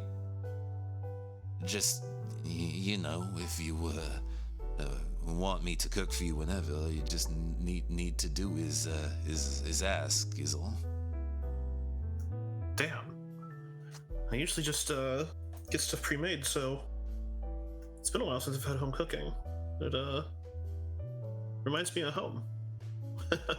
I guess that's why they call it home cooking, huh? Yeah. And instead of trying to continue in the energy, he stands up. I gotta go. I got other stuff I need to do today, and you seem really busy, so I'm just gonna let you enjoy your lunch. And doesn't finish the thought. He kind of power walks back out of the park. I think Seth opens his mouth to say something in that moment, but can't really bring himself to. But he is left with the pounding of his heart in his chest, and your heart rate increases by meal. 1. No, you don't heart break. You're still at max, but that's fine. I like that. Your heart rate just increases for free off the back of that. Excellent. Bella, where you at?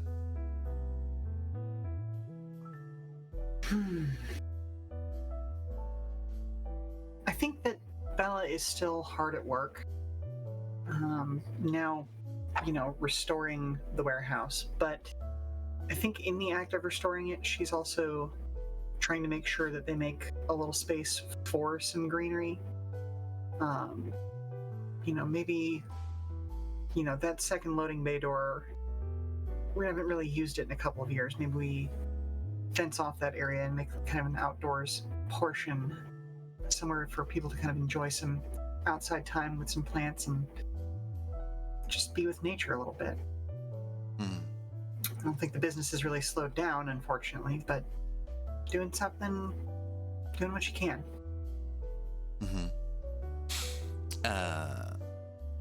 At the very least,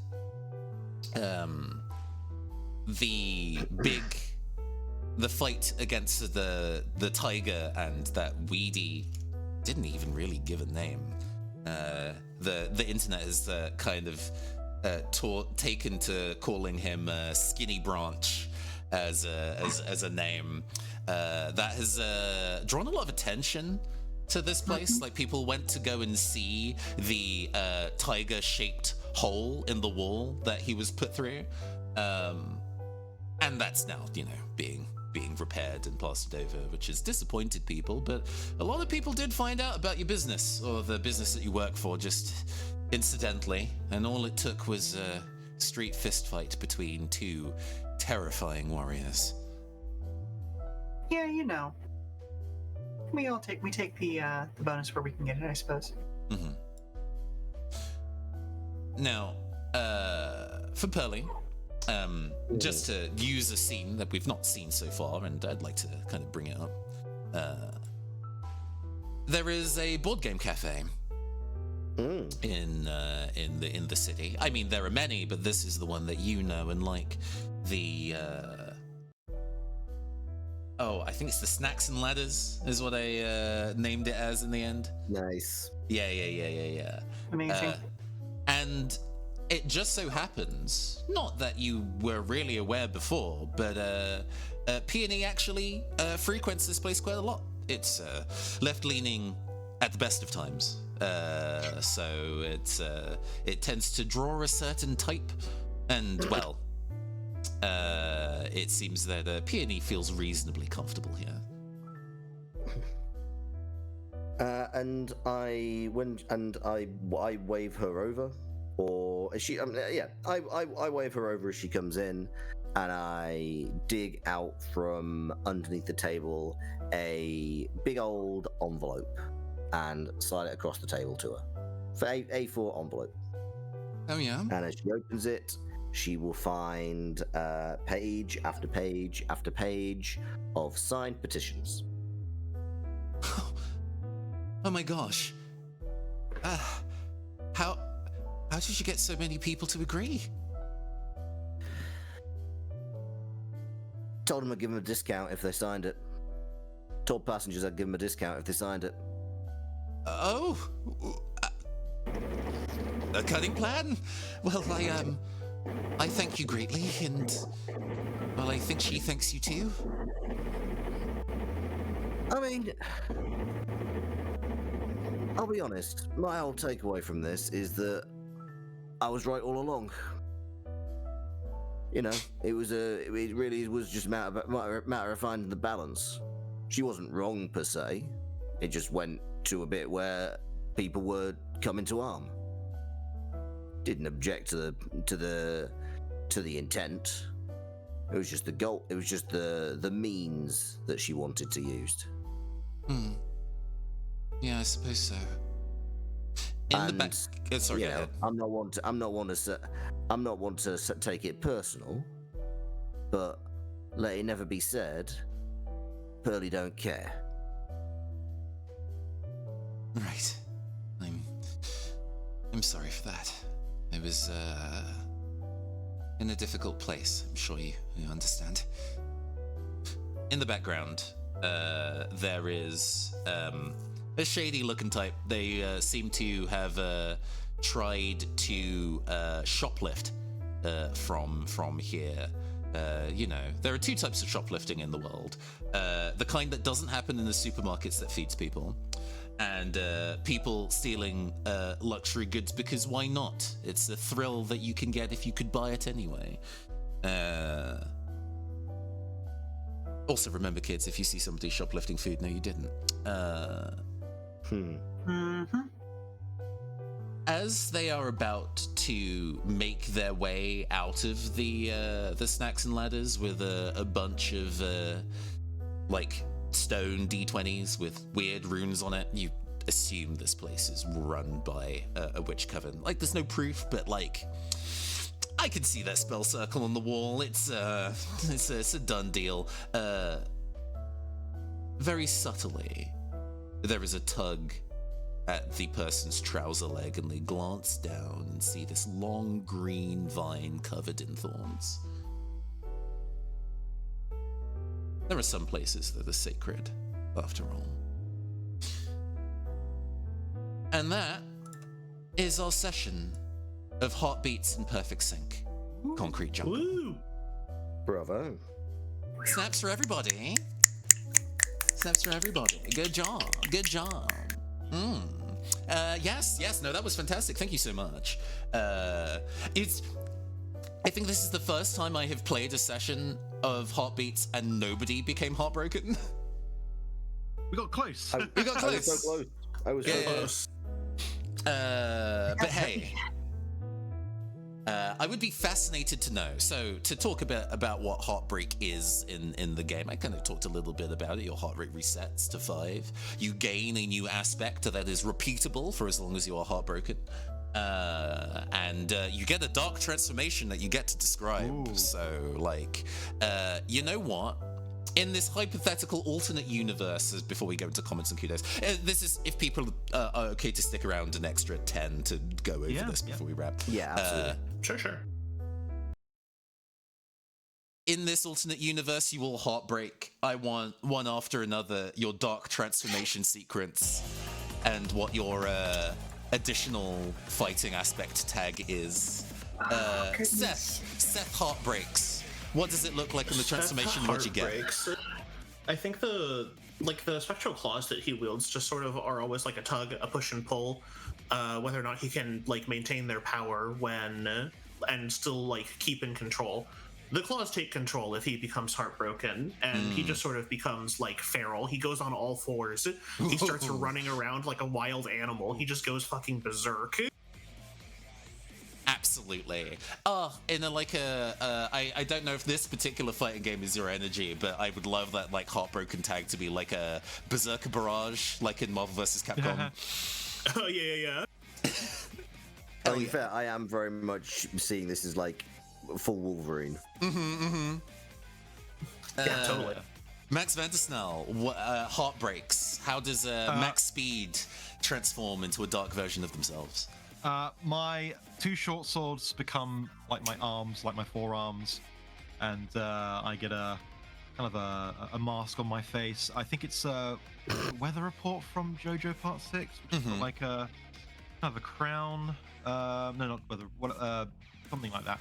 So I don't really have any eyes, and like kind of grinning teeth, and I just become like a slicing machine. Absolutely. Never-ending chopping. You do a henshin. Basically, yeah. Big chainsaw man Become energy. Blender. Oh yes, very Chainsaw Man. Yes, exactly that. Oh, Oh yeah, that is actually. Sorry, I assumed you were evoking Super Sentai. Despite being me, not really. But yes, Chainsaw Man definitely like without like a with the kind of face, but without the chainsaw out of my nose. But yes, I'm very much just like all I'm doing is chopping, chop. And once I got my eyes on you, you're going to be very dicey. Dicey life for you. Yeah. Finely diced is like a heartbroken tag or whatever, as you just rip things to pieces. I love that. Exactly. Pearly Noir, you heartbreak. What's your transformation sequence? You know what? I am gonna do the stupid henshin. I love Dark Rider shit. So we go full on. God, there's a meme that goes around on Tumblr about how all Kamen Riders are like bus driver. Yes. But yeah, we do actually get the taxi. We do actually get the taxi driver, and his armor does look like, he's got like shoulder pauldrons that look like the wheel arches of a taxi. He's got the visor of the helmet is a bright orange light. He does a full on dark rider transformation. It kind of the darkness within him explodes in purple light and wraps him up and he becomes this helmeted warrior. Awesome. Still black, but still the armor is still black with white designs on it. I feel like if anybody, I'm not sure if anybody understands the reference I'm making with that, but Caster is probably the only one who would. I mean, I definitely get the energy of the thing in general. It feels like it's it feels like the car's in like Crazy Taxi, but like then turned into a powerful suit of armor. I mean with Pearly in general. Oh right, as a Pearly King, absolutely. Yeah. That's what I assumed you were doing. Yeah. Sorry. Yes, exactly. I nearly made the joke of the Pearly King of downtown Browntown, where we were Brownstone downtown. I will explain that for the North Americans in a moment, and for the people who haven't been to London. The Pearly Kings, Pearly Kings and Queens are actually fascinating, kind of like cool community within. Worth reading. We do not have time to go into, but hey, it's your homework for the. I really love when I set games in London. I have used. I do try and get the Pearly Kings in because they make such wonderful color for urban fantasy. And Belladonna Witchwood rather, has a heartbroken transformation. What occurs? So Bella didn't get to use part of her thing, which is like she actually can do an outfit switch into her clubbing gear, which is very industrial goth. And so I think the heartbreak goes so far into that it emerges out on the other side, because of stuff that she's dealing with in her past, and almost goes cheerleader aesthetic out the other side of that. But, in pure white clothing, blonde, like the poi balls are still there, but they are much more aggressive in that case. Almost more like you would imagine like a combat yo-yo situation. Instead of it being something that she's fully in control of, it's big sweeping movements, much more, kind of graceful dancing, and in that idea of instead of being a rock for others around her, she becomes a star that people need to look at and draws them in. It's less about defense and much more about offense. If that makes sense. Absolutely. Okay. Is there a heartbroken tag that you would gain alongside that? Oh, I never did a heartbroken tag. Ooh. I mean, I would be like Crazy Taxi, clearly. Oh yeah, absolutely. I would say that the heartbroken tag there would be need to be seen. Oh, that's interesting as a repeatable way to increase your die rolls. Neat. And that, I mean, it's an aspect we didn't see here, but that's cool. People can discover that themselves as they go and give Heartbeats in Perfect Sync a whirl themselves. Hey, fabulous work. Let's do some comments and kudos. For those who do not know, at the end of sessions, I love to go around and just gas everybody up about the cool choices that they made with their characters and actions and things like that. When Master, when you were like, I want Seth to be a really cheerful person and unflappable in that kind of way, and I'm like, that's really cool. I wonder what happens in as a heart rate increase and what that reflects in. And I think that was handled really well. It would have been very interesting to see. We got close to feral Seth in that kind of energy, but that's toxic positivity, I guess. But I really like that as a character concept and how that kind of shook things out. Hi, hello, the 16 set of raiders that have joined us. You have joined us at a very interesting time because we are technically wrapping up the story for today, but not done. So please do stick around while we kind of do some post-mortem and kind of have a chat about the cool-ass game we just played. I'm calling it cool. Partially because I made it, but partially because I think the game's really good. Feel free to give each other comments and kudos. Please, go for it. I would love to throw one to you. I thought that Shift was so fun. Every time Shift called him, "Hey, bestie," I was just so enamored with the way that you played Shift. It was such a fun character to give me, being kind of like, well, they're terminally online, but they can't be in the way that they are, I guess, stereotypically terminally online characters are, and they're kind of lead speak kind of play. I'd be like, no, they were like a Visco girly in another life or something like that.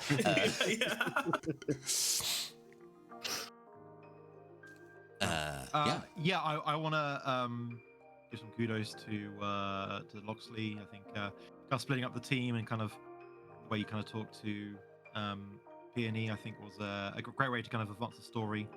and yeah, I really liked it. Thank you very much. Yeah, no, always respect to the power of talk no jutsu, even in situations like this, because that still counts as a heart rate roll, and you can still change their heart rate by having a conversation. This would have gone actually really. I was so close. Yeah, the fact that it tied is both disappointing and really interesting to see kind of like an ideological blade lock there. I thought was actually pretty cool. Yeah.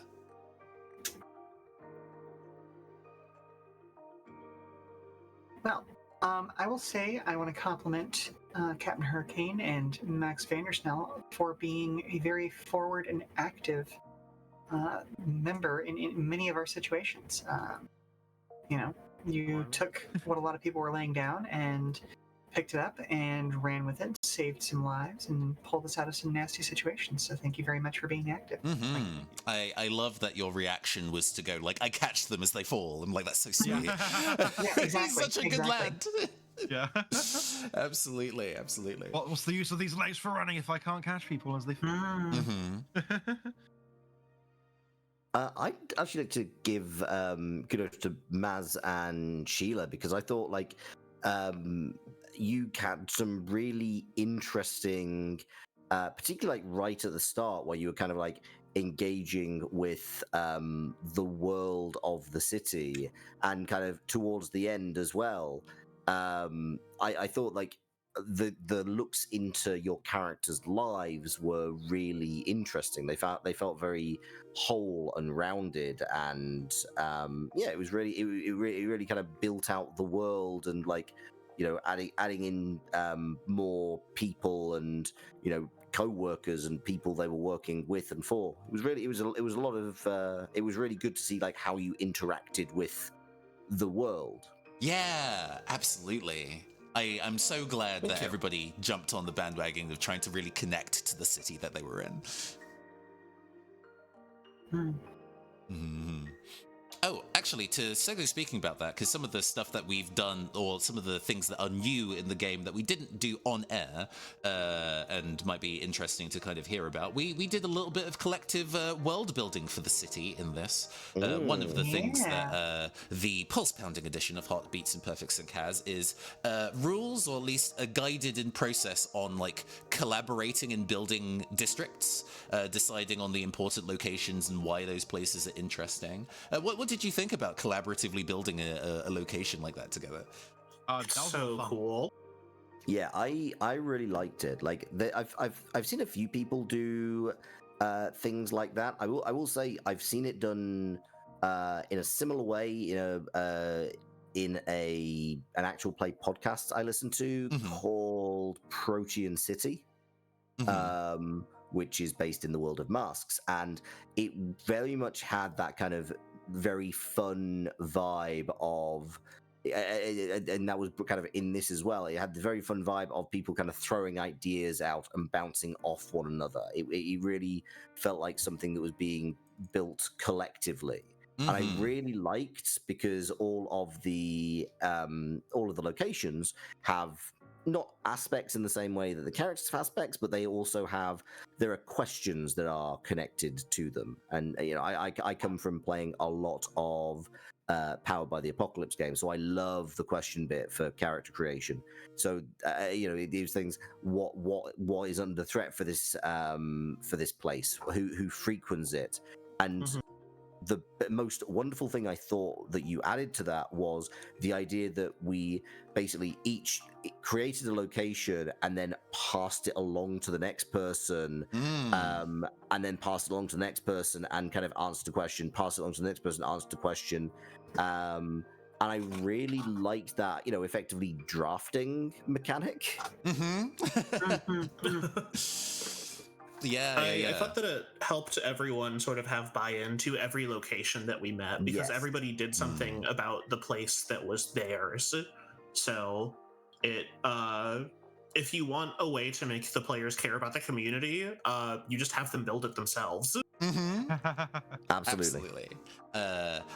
Because obviously there are more locations than you could sensibly fit into one like 3-hour session. We didn't get to see all of the locations, but I did actually in sorry, this is part shill and part like behind the curtains. The scenario, like the sample scenario in the expanded edition, is the kind of neatened version of Concrete Jungle here, including all the locations and everything. So if you want to go and see some of the places that we didn't get to in this session, they are there to explore and poke at. But yeah, we did it. We did it. I'm so glad. This session was so good. It was a lot of fun. Thank you so much. Yeah, I'm gonna let the credits of. Oh, sorry. Go ahead. No, I was just saying, like, just to echo what Maz was saying, like, absolutely love the energy you brought as a GM. You are absolutely fantastic at GMing. I've really enjoyed, both times that I've been on, the fact that you do kind of roll with whatever nonsense players throw at you and kind of give as good as you get, honestly, because I was very surprised to kind of see some of the outcomes of like what shit we did, but also, like, I don't know, it was very much that thing of I have no idea how much of it was planned, how much of it was off the cuff. It's and I think that's kind of a real mark of a good GM, to kind of have that level of mystery, for want of a better word. Oh, thank you. I mean, like, the locations and the characters are obviously set, and they're like general overarching motivations and goals, but it's all just bouncing out the energy off. When you were like when we kind of discussed about kind of like connecting to the pulse, and there are mechanics that let you do that. There's some special abilities that you can take in the game that are specifically about that. I'm like, what would happen if you're not built to do that?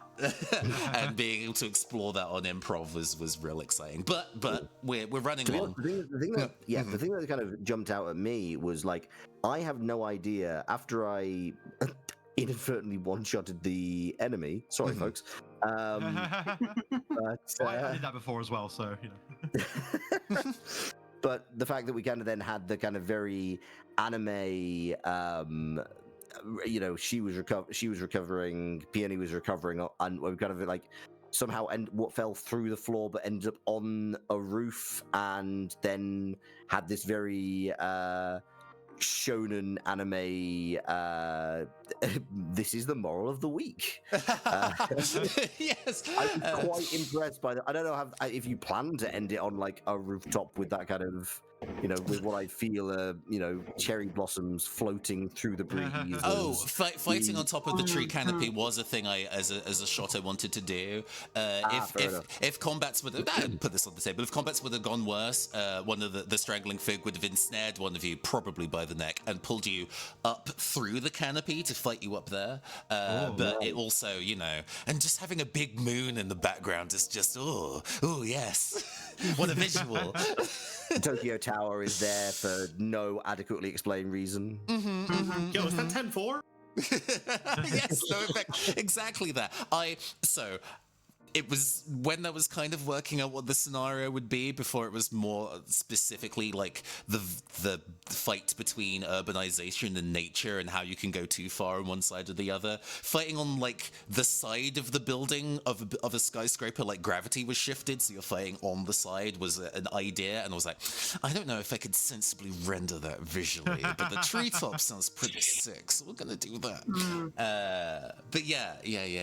Okay, let's do a round of all of our guests, just to go and highlight who they are and where they can be found. Going through what I have the list here in the chat. Maswoon, who are you? Where are you?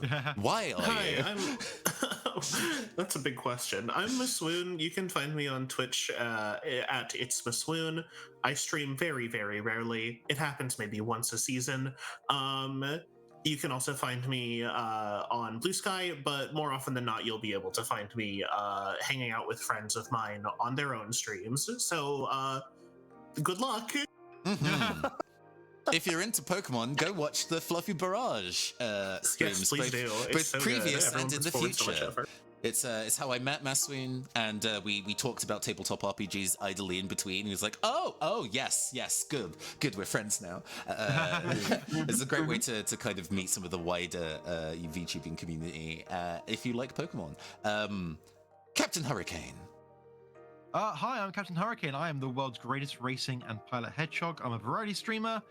I think my Twitch thing is currently on the chat. I play racing and flying games, unsurprisingly. I also build Gunpla on stream when I have time. I try to stream a couple of times a week. Also try and be a little bit chill sometimes. You Sometimes are some very voice stuff. dedicated in how consistently you stream. I really appreciate the amount of work you put in. And you do some deep Thanks. cuts as well. Fucking Oh yeah. PlayStation 1 and 2 racing and Star Wars games that I had not heard of previously. Oh hell It's yes, like, yes. Some I hadn't until I started streaming. Yes. No, I originally started off trying to be a retro kind of racing gamer, but I do a lot more variety and modern stuff as well. So yes. Loxley. Yes, I am Loxley, Satyr of Strategy. My voice is going slightly, so excuse that. But I am I'm also a variety streamer. I also have a little bit of a theme. That theme is kind of towards the end of tabletop gaming, but more manifests as I play a lot of board games. I play a lot of video games that wear their board game inspiration on their sleeves. Big fan of your roguelike deck builders. I also play a lot of games. I also really like exploration in games, so I play a lot of open world games and just kind of really enjoy exploring in them. Beyond that, I am a voice actor. I love that I managed to get a reference to one of the voice acting podcasts that I'm in.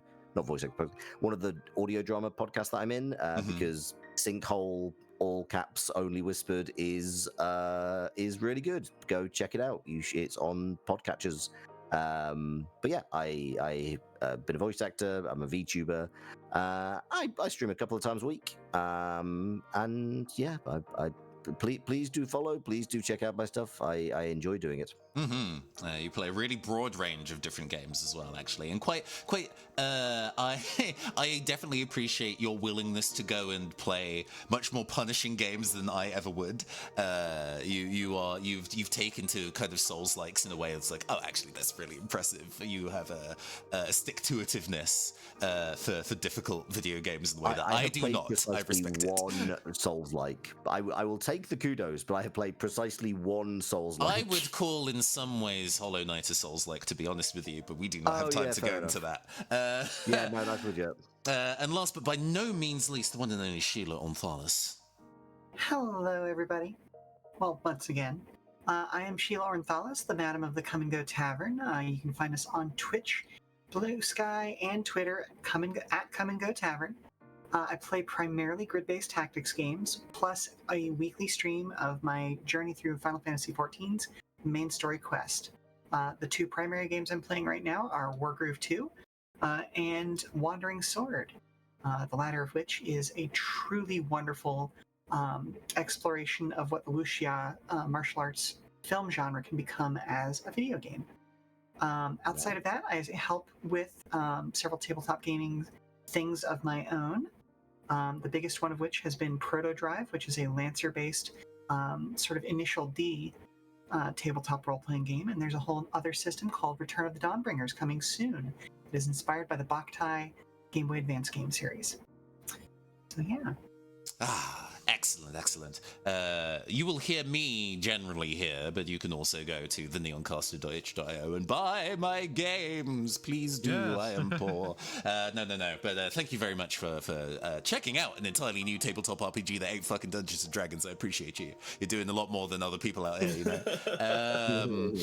You will hear us again next Saturday with our next two sessions of Phantom Arts Fest. This is only the opening weekend. There are 3 Saturdays of delightful gaming content. Next week, we have Sheila taking the wheel with Convictor Drive, running an icy situation, Super Sentai themed, more Kamen Rider specific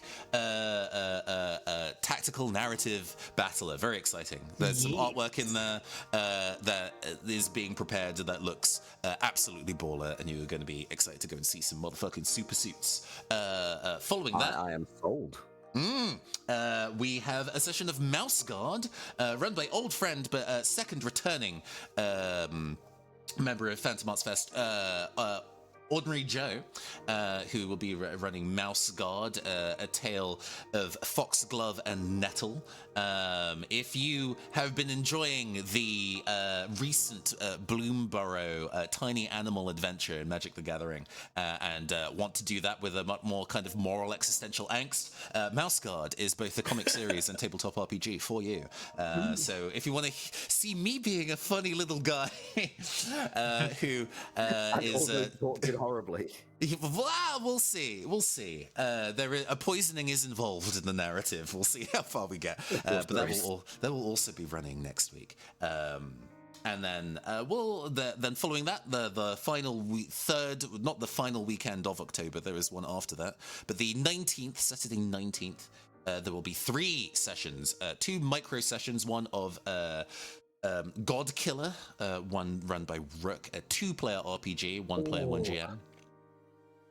An actual like fortune-telling call-in hotline called Dream Dice Hotline, using a game called Gems of Fate, which is essentially using dice as like an oracle deck. That'll be GM'd by Will Yule, and then closing us out for Phantom Arts Fest, we will have Grok's Traveling Amphitheater, run in Lands of Eam by Captain Comic Geek, who regular watchers of the channel will know through being a player in Chant of the Voidsea. Anyway, enough rambling. I need to go lie down and not say anything for a very long time. We've worked so hard, and I need rest. This has been the Neocast Twitch channel. I am your androgynous android late night DJ caster, and we will see you all next Saturday. Enjoy the rest of your weekend, everybody. Farewell.